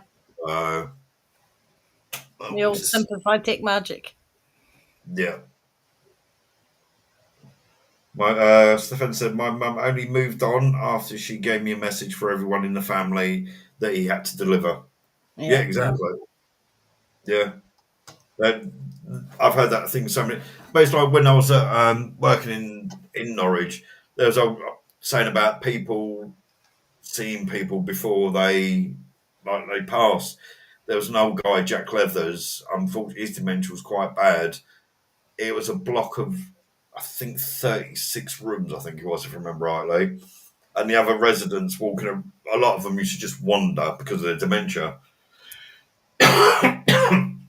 But because of that, he thought it was teenagers walking around outside his house. Oh, So Yeah. the language he used to come out with was, oh, and he used to get really violent as well. But he was a smoker, and where I worked, unless you was up the manageress's arse, and you drunk at her pub because she had shares in the pub and in some homes as well. Unless you was up her arse, you wouldn't get a fag break on a 14-hour shift. So I'd deliberately do a one-to-one with Jack so I could go and have a cigarette during the day. And he sat there, he went, "Do you know what, boy? I ain't going to make Christmas." I went, "Oh, Jack, you're going to outlive all of us, you too stubborn a bastard to die." And he went, "No, I ain't going to make Christmas." Midnight, Christmas Eve, he died. yeah. And I've just literally felt my sister turn up. Sharon, you can piss off from my ears. I'm I can actually feel it. waiting to see if I see it.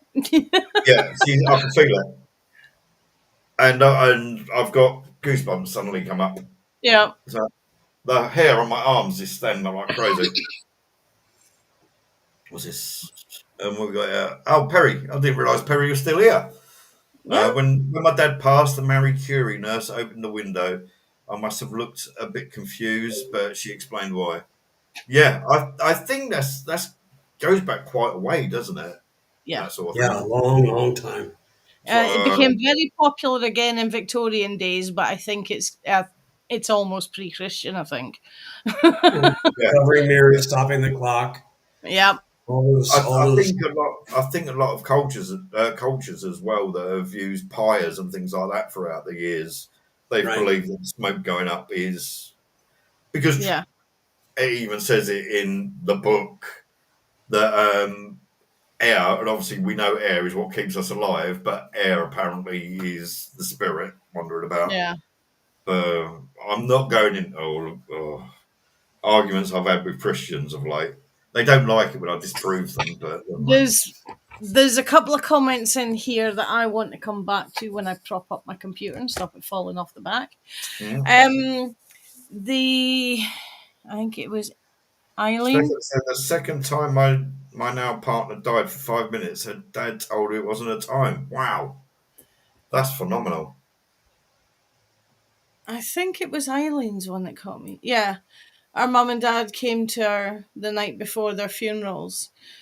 Yeah. My best mate did that. It wasn't the night before his funeral. It was the night before his wife phoned me and told me he'd died. I woke up. I was sleeping fitfully as I always do. I have several conditions that mean if I sleep in the same position for more than half an hour, I can't move the following day. And I was very fitful. And I woke up with a jump and I sat bolt upright, and my pal was stood at the end of my bed, which was physically impossible because he'd moved to High Wycombe. Military movement, right? That's like the other end of the country. Yeah, exactly. That's what the RAF do to you. They send you from Lossy to High Wycombe. And Christ. I sat bolt upright, and he stood there at the end of the bed. And me being me, I'll rephrase it, and I won't say it as I said it. We're past the watershed. I turn around and says, "You'd better not have done what I think you've done, and make sure you apologise to your wife and the dog." Mm. And he smiled at me, waved, and faded out. 2 o'clock the following afternoon, I got a phone call from his number. And it was his wife telling me that she'd found him.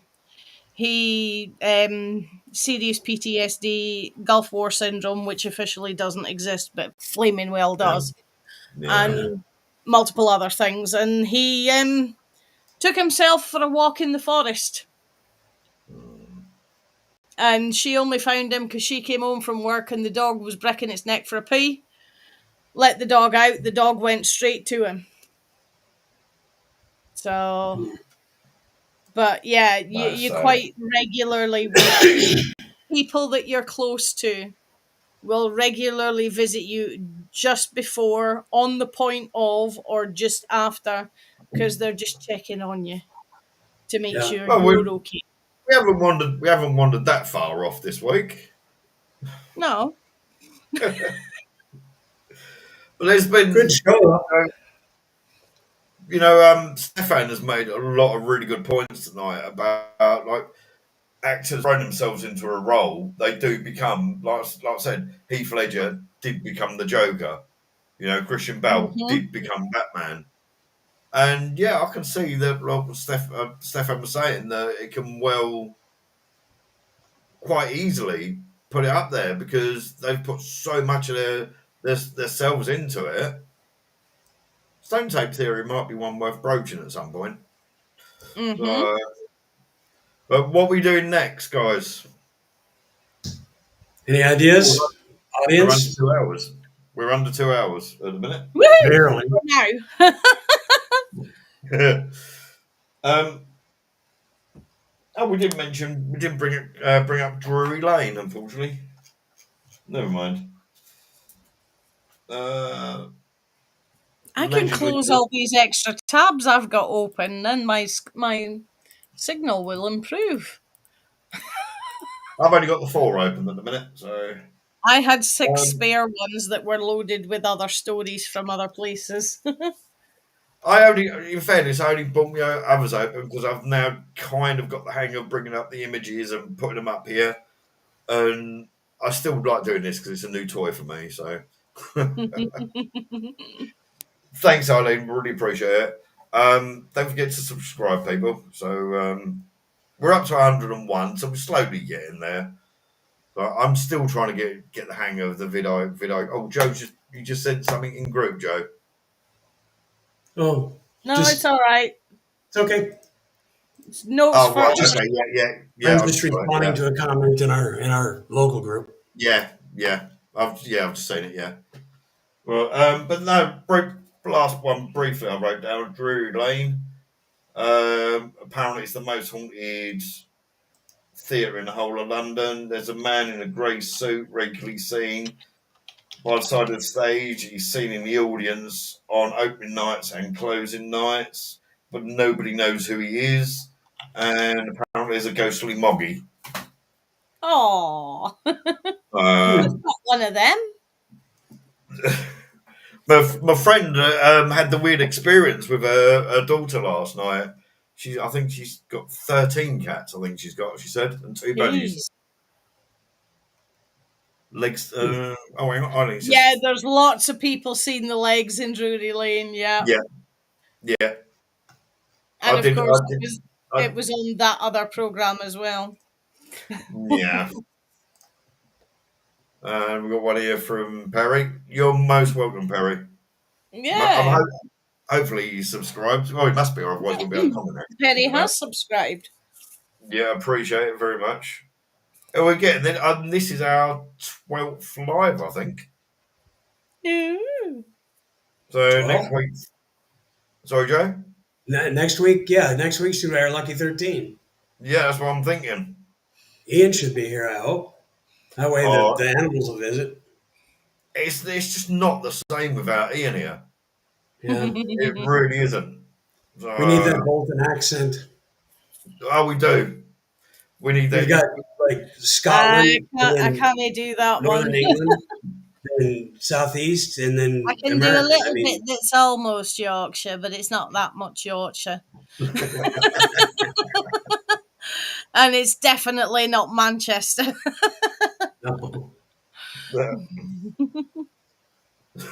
Yeah, Perry's just said Perry and Gaz have subscribed. Oh, excellent. Nice.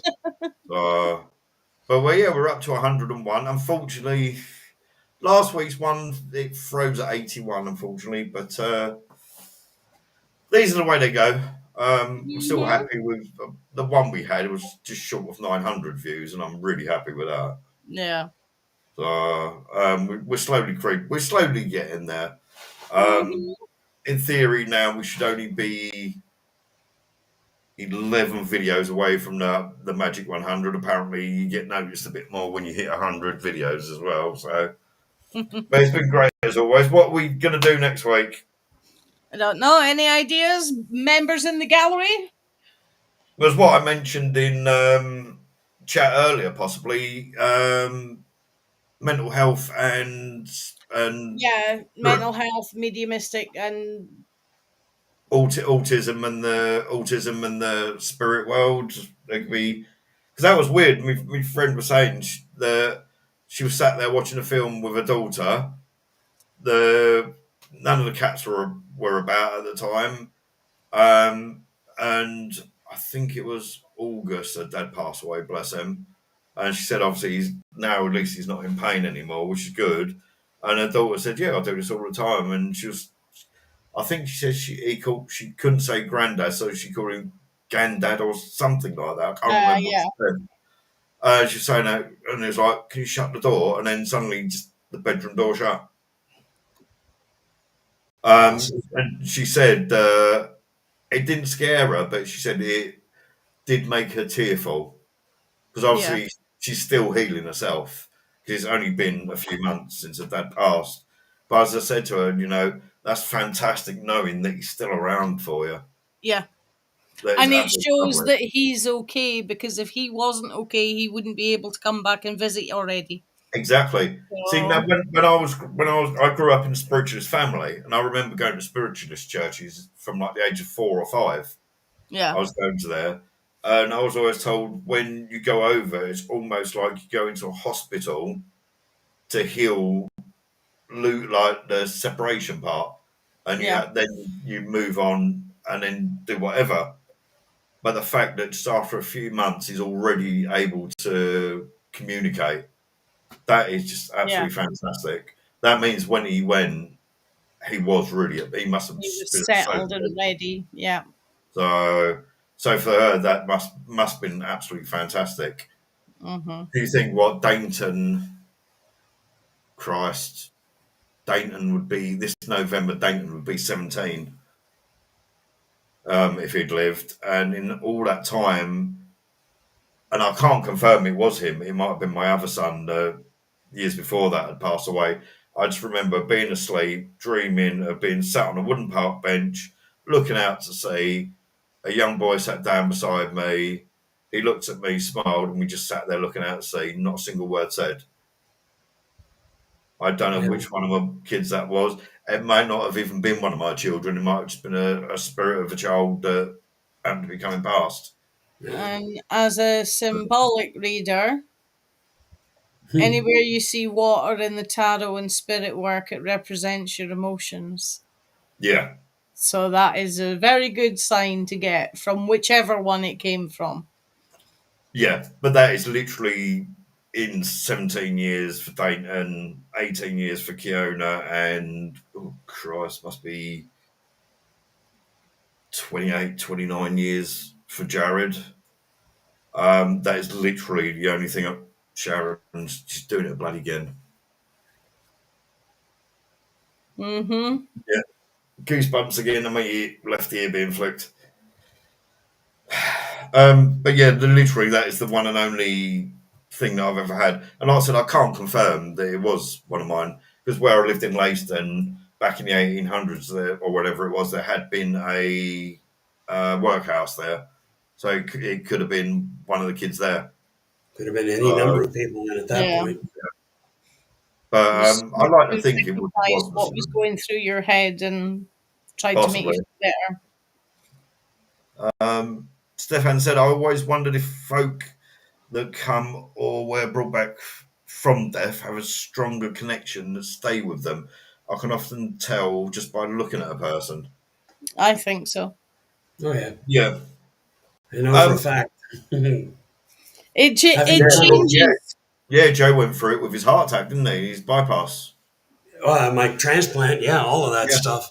So yeah, I know the medium that used to be on my team. I've already told this story to I you mind guys, you but telling me this one. Yeah, it's good.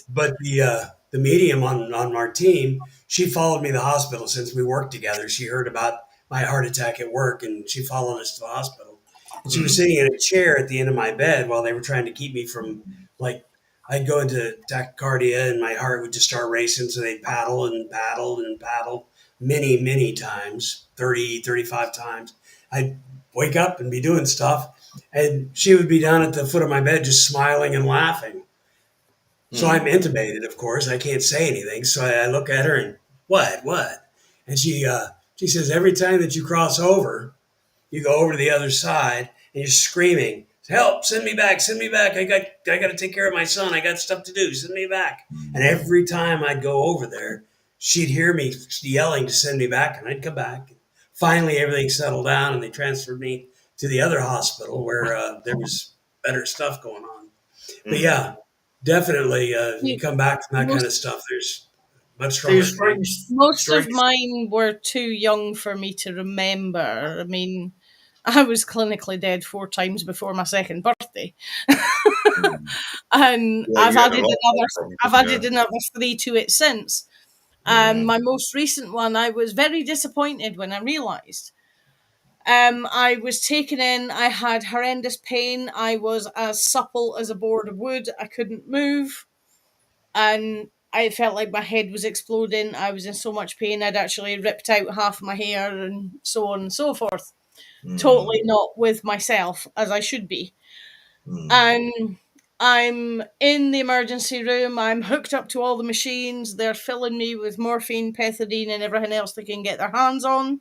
mm. My pulse is sitting at 178 for 3.5 hours. That's a little high. The woman Just says to slightly. me, she says, I've no idea how you haven't had a heart attack. And I just went, and then she went off, and there was just me and my mum. And all of a sudden, everything stopped hurting. Mm, And I'm like, oh, yes, that's amazing. It stopped hurting.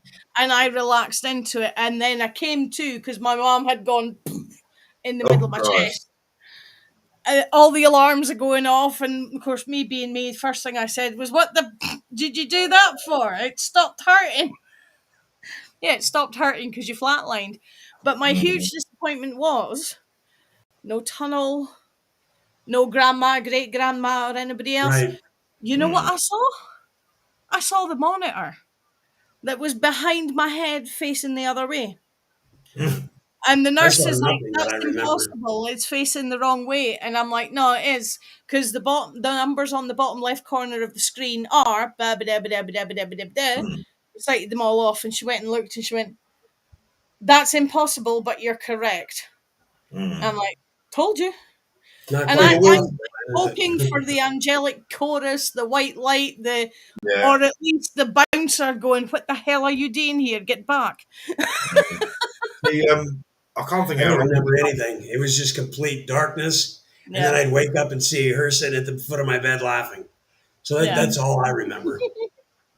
My aunt, my adoptive aunt's uncle, husband, he must be about 10 years ago now. He had a heart attack and he was gone for 31 minutes, and then just suddenly out of nowhere he came back, and he said when he during that 31 minutes, absolutely nothing, no people around him, no bright lights, literally nothing. He One had of no memory or anything. one of mine when I was still a babby. They had worked on me for 25 minutes. I'm like 6.5 months old. Mm. They worked on me for 25 minutes. They gave up because I Oh, had been in yes. that hospital for so long. Mm. They put me in an ante room next to the morgue. Basically, it's the identification room next to the morgue.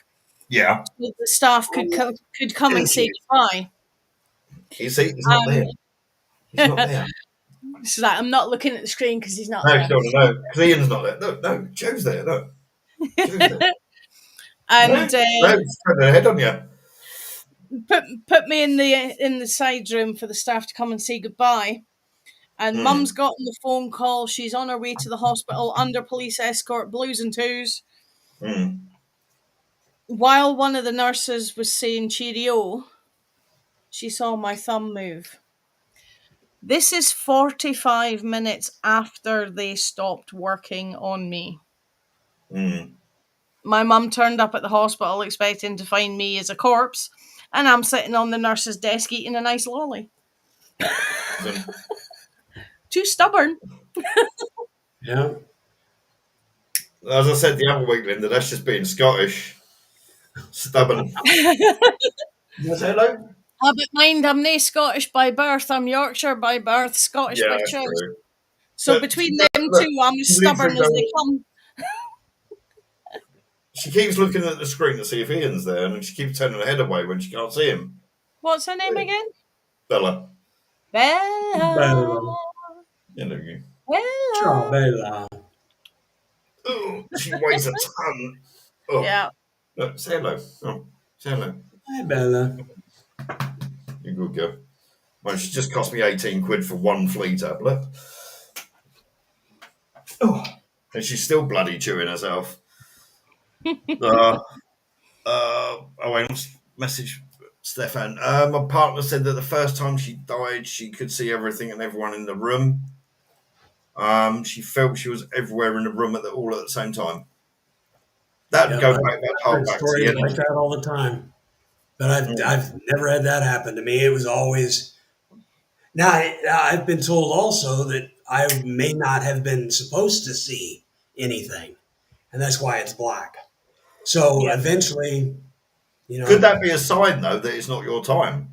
oh, definitely, definitely, I'm here. Yeah. It's like You know, your name's not down, you're not getting in, so you're Yeah, not getting to look through the window yeah, either. I don't yeah. get to see anything because every time I just remember everything just going black, and then I'm back Yeah. like instant. Switch on and off. So How my cat meowing? Mine's so not in. Oh, it's my one moaning then. I don't Yeah, have one. there could be. Could it be that those that get that situation, it's not your time? Whereas if you saw it, you'd be so wanting to go. Do you know what? I don't want to go back. Yeah. This looks lovely. You hear that from a lot of But them that do come back. you're needed to go back, Yeah. possibly. So, but anyway, next week, what are we going to do? Nobody's come up with suggestions for us. I'm surprised Perry Yeah. hasn't. He usually does. We've done a couple of videos that Perry suggested actually. Yeah. I think Battlefields was Perry's idea. Oh Yeah. no, it's Yeah. my cat. Apologies. Um, we could go. We could broach one of the topics we've done again and go back into that a bit more, like the possibly the cryptids, or Yeah, we could go back and do a round two of cryptids, easy enough. we could do a round two of reincarnation, or as I was saying about possibly things like autism and the paranormal, mental health and the paranormal. There's so many different aspects we could. Yeah. I'm easy either way. I don't mind either way. I just enjoy chatting. I love sitting here listening to the things that you've done over the years and learning new things. You know, because there's you keep seeing these things. Oh, I'm a paranormal expert. I'm sorry, but you're not a paranormal expert. There's no such thing. You're only a Yeah, paranormal expert once you are paranormal. Yeah, that's right. How And about then you've got to find somebody that can hear you so you can how tell about them. how about paranormal experienced? Yes, that's more you're like. very welcome, Carl. If you're live on TikTok later, Carl will pop in. So he's worth watching. I know Linda doesn't use TikTok, but I'm just wondering if we should do at least one. Mind you, Ian doesn't want TikTok, does he? No. So I'm wondering if one of the weeks when poor old Ian's got to do traipsing halfway around the world to do his job, if we just do the one off on TikTok, see how that goes. I'm just curious because Sure, why not? I still can't judge because I know you're on TikTok, so I've seen you click on a couple of things. Yep. Here's another potential topic. Oh yeah, Oh, there you go. Perry said UAPs. Um, what I was thinking we've was the already whole. done UAP, Perry. We can't do it without Ian because you know how much Ian Yeah, loves you you. need you need Yeah, you Ian. got to have Ian.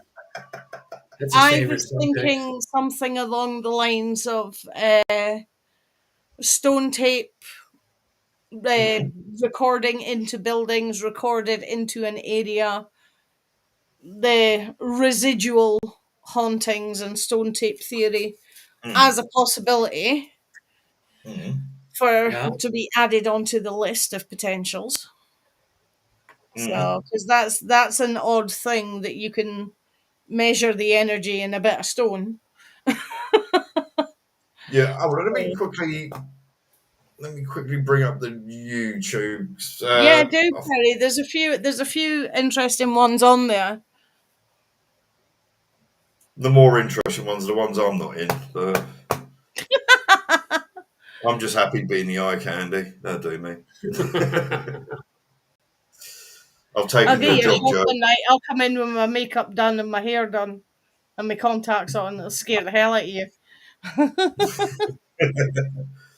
Actually, the battlefield has gone up by four today. So, Oh, um, fantastic. oh, here we go.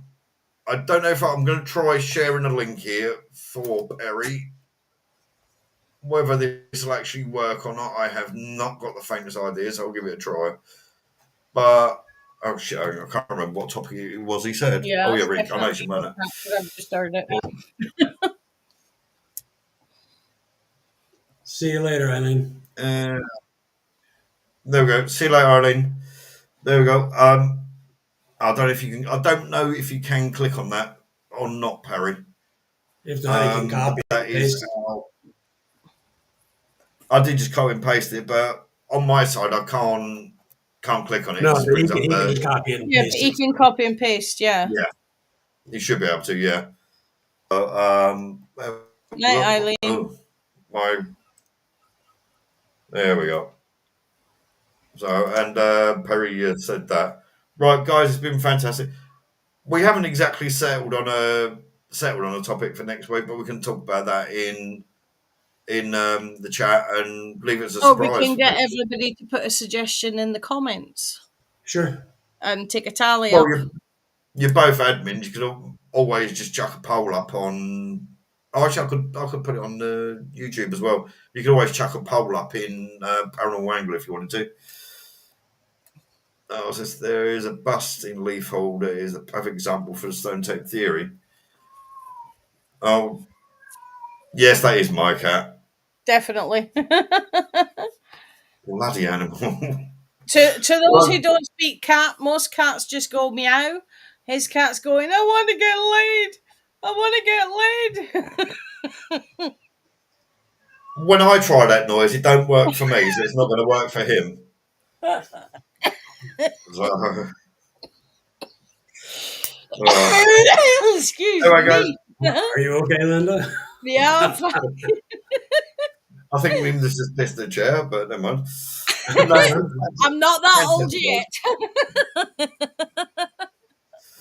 Um, what was that? Perry? Oh no, it was Stefan said it. There's a busting Leaf Aye. Hall. There's a perfect Leaf example. Hall's up by me. Stone Tape We'll Theory. try. I'll look into In that. in It's Leaf what way Hall. is it an example Stone Tape Theory? I don't You know? know. Leith Hall's by Huntley. Oh, Ish. next week. In what way is it perfect example? Surely Stone Tape is a residual. Is it a haunted bust or? Or is it just a block of stone that gives off a massive energy field when you Yeah, go with a pendulum? That's what I'm wondering. Because any granite or marble will give off a massive energy field with a pendulum Yeah, reading. And yeah, limestone. Yeah. yeah. Anything with the crystals in Bronzestone as it. well. Bronzestone as well gives off a lot of energy. There are a lot. So, Well, anything um, with silica, quartz, and iron in it will do it. Because that's what Yeah, we yeah, make exactly. CDs and yeah, cassettes out of. yeah, exactly. No, I'm not too. I'm not too sure. We can discuss it more in chat what we can do next week. Yeah. Obviously, because hopefully Ian won't be working, so and it's a majority thing. So it's like we need all four of us to choose. But I'm really wondering if autism and the paranormal would be worth. That might be a good subject. We'll bring it up to Ian when Or we talk to him next. Yeah, yeah, or even as I broadened it and just went brain issues yeah, and yeah, paranormal. So it could be depression, it could be autism, even Alzheimer's. Yeah. yeah, yeah. So You know, it's like these people they say have got schizophrenia because they're talking to them. Are they though? yeah, that's No. it. Right, yeah. It's a Come on then, if you're busted coming in. mother of one of the ladies of Leaf Hall. I think my cat heard your cat because she's just come in. Are you coming in? Oh no, you brought me a mouse. Oh, lovely. It's still alive. It's still oh, lovely. Freddie, shut up. You're not going Thank out. present, darling, but I don't need him.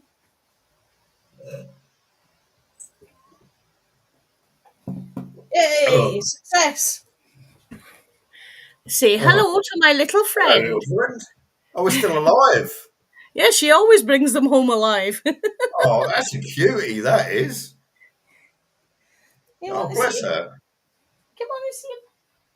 I'm not putting him on the floor for you to eat him, but you can say hello to him. No, you don't want a cat to eat you. You got enough ghosts in your No. house. Yeah, definitely. Oh, bless him. So it is only a little one, and now You it's know, not so stunned, it's trying to escape, so I'm going to have to put him outside. yeah, second you let that out, she's going to go back after it again. Yeah, I'm going to close the windows before I put it Yeah. back out. What I'm I'll just do, checking to see if he's mortally wounded, and he doesn't seem to be. He's just scared. I'll look back on that because there was when Joe walked off earlier to get his drink or whatever he was doing. There was the because I asked if you'd spoken to your son. No. So This time when I got up, I heard a lot of banging around going downstairs in the kitchen. And I got up and went down there. There's no lights on, there's nothing, and Elliot's asleep. So I just thought I would check it because I had a feeling he was already asleep. yeah, Have we woken someone up? No, it so happens every once in Someone a while without a here. pulse? so the Yeah, other week we had somebody talking at Linda's, and tonight we possibly had someone at yours. yeah. Be interesting to see what it Sounds says. like it's English. But what I'll do, I'll have a look at it. I'll download it. I'll go to the area of the video. I'll cut it out and I'll pull the audio out and I'll try. It might have just been my hearing. It could have possibly been a weird noise that my cat was making in the other room. Could have been. Could have been. It may not be enough. That'd be pretty cool if it is another EVP though. Yeah, that would be. Well, and then having all the noise downstairs just a little bit ago, that I'm like, it's like wasn't quite pots banging, but like the window downstairs banging open and shut. You know, in Yeah. the kitchen. We got And great big everything's opening windows like that, and it just sounded banging. And I went, and all the lights are off, nothing's open. It's no reason for it. So huh. Well, you never know then. You might get a bit of excitement tonight. maybe. So you never know. But no, it's been fantastic, guys. We'll wait for Linda to come back after getting rid of that So poor she's little shutting mouth. the windows so she can't go and catch him again because he's sitting on the windowsill shaking. Oh, poor thing's terrified. He's It'll terrified. He's only a baby. He's tiny. probably be So dead by the morning anyway from fear. So, but yeah. but yeah, no, we'll have a discussion about it in chat. And obviously, like because Ian's a part of this as well, so we can't just like go, oh, this is going to be it and not let him have a say. So. But no, tonight's been absolutely fantastic. The interactions with people have been brilliant. We had 6 Yeah. watching tonight. I think it went up to about 8 at one point. So I was about to say I saw it at an 8 and 7 regularly. we are starting to get more people watching us, but Yeah. it's not bad going. 12 weeks. We're starting to get soon. Anyway, Yeah. guys, fantastic. I'm going to go cook my curry because at least now the live's finished. I can fart as much as I want. No, I've been wanting a curry all day. I did treat myself to a Chinese yesterday, and I shouldn't have done because that's more money than I can afford. But I thought, sod it, I'll treat myself. But yeah, it's been absolutely fantastic, and we'll see you next week. Yeah, we'll Sounds see good. you all next week. Thanks everybody for Bye, guys. coming in. Thanks, guys. Bye. Bye. Bye. Oh, am I go off? I've lost the button. There we go.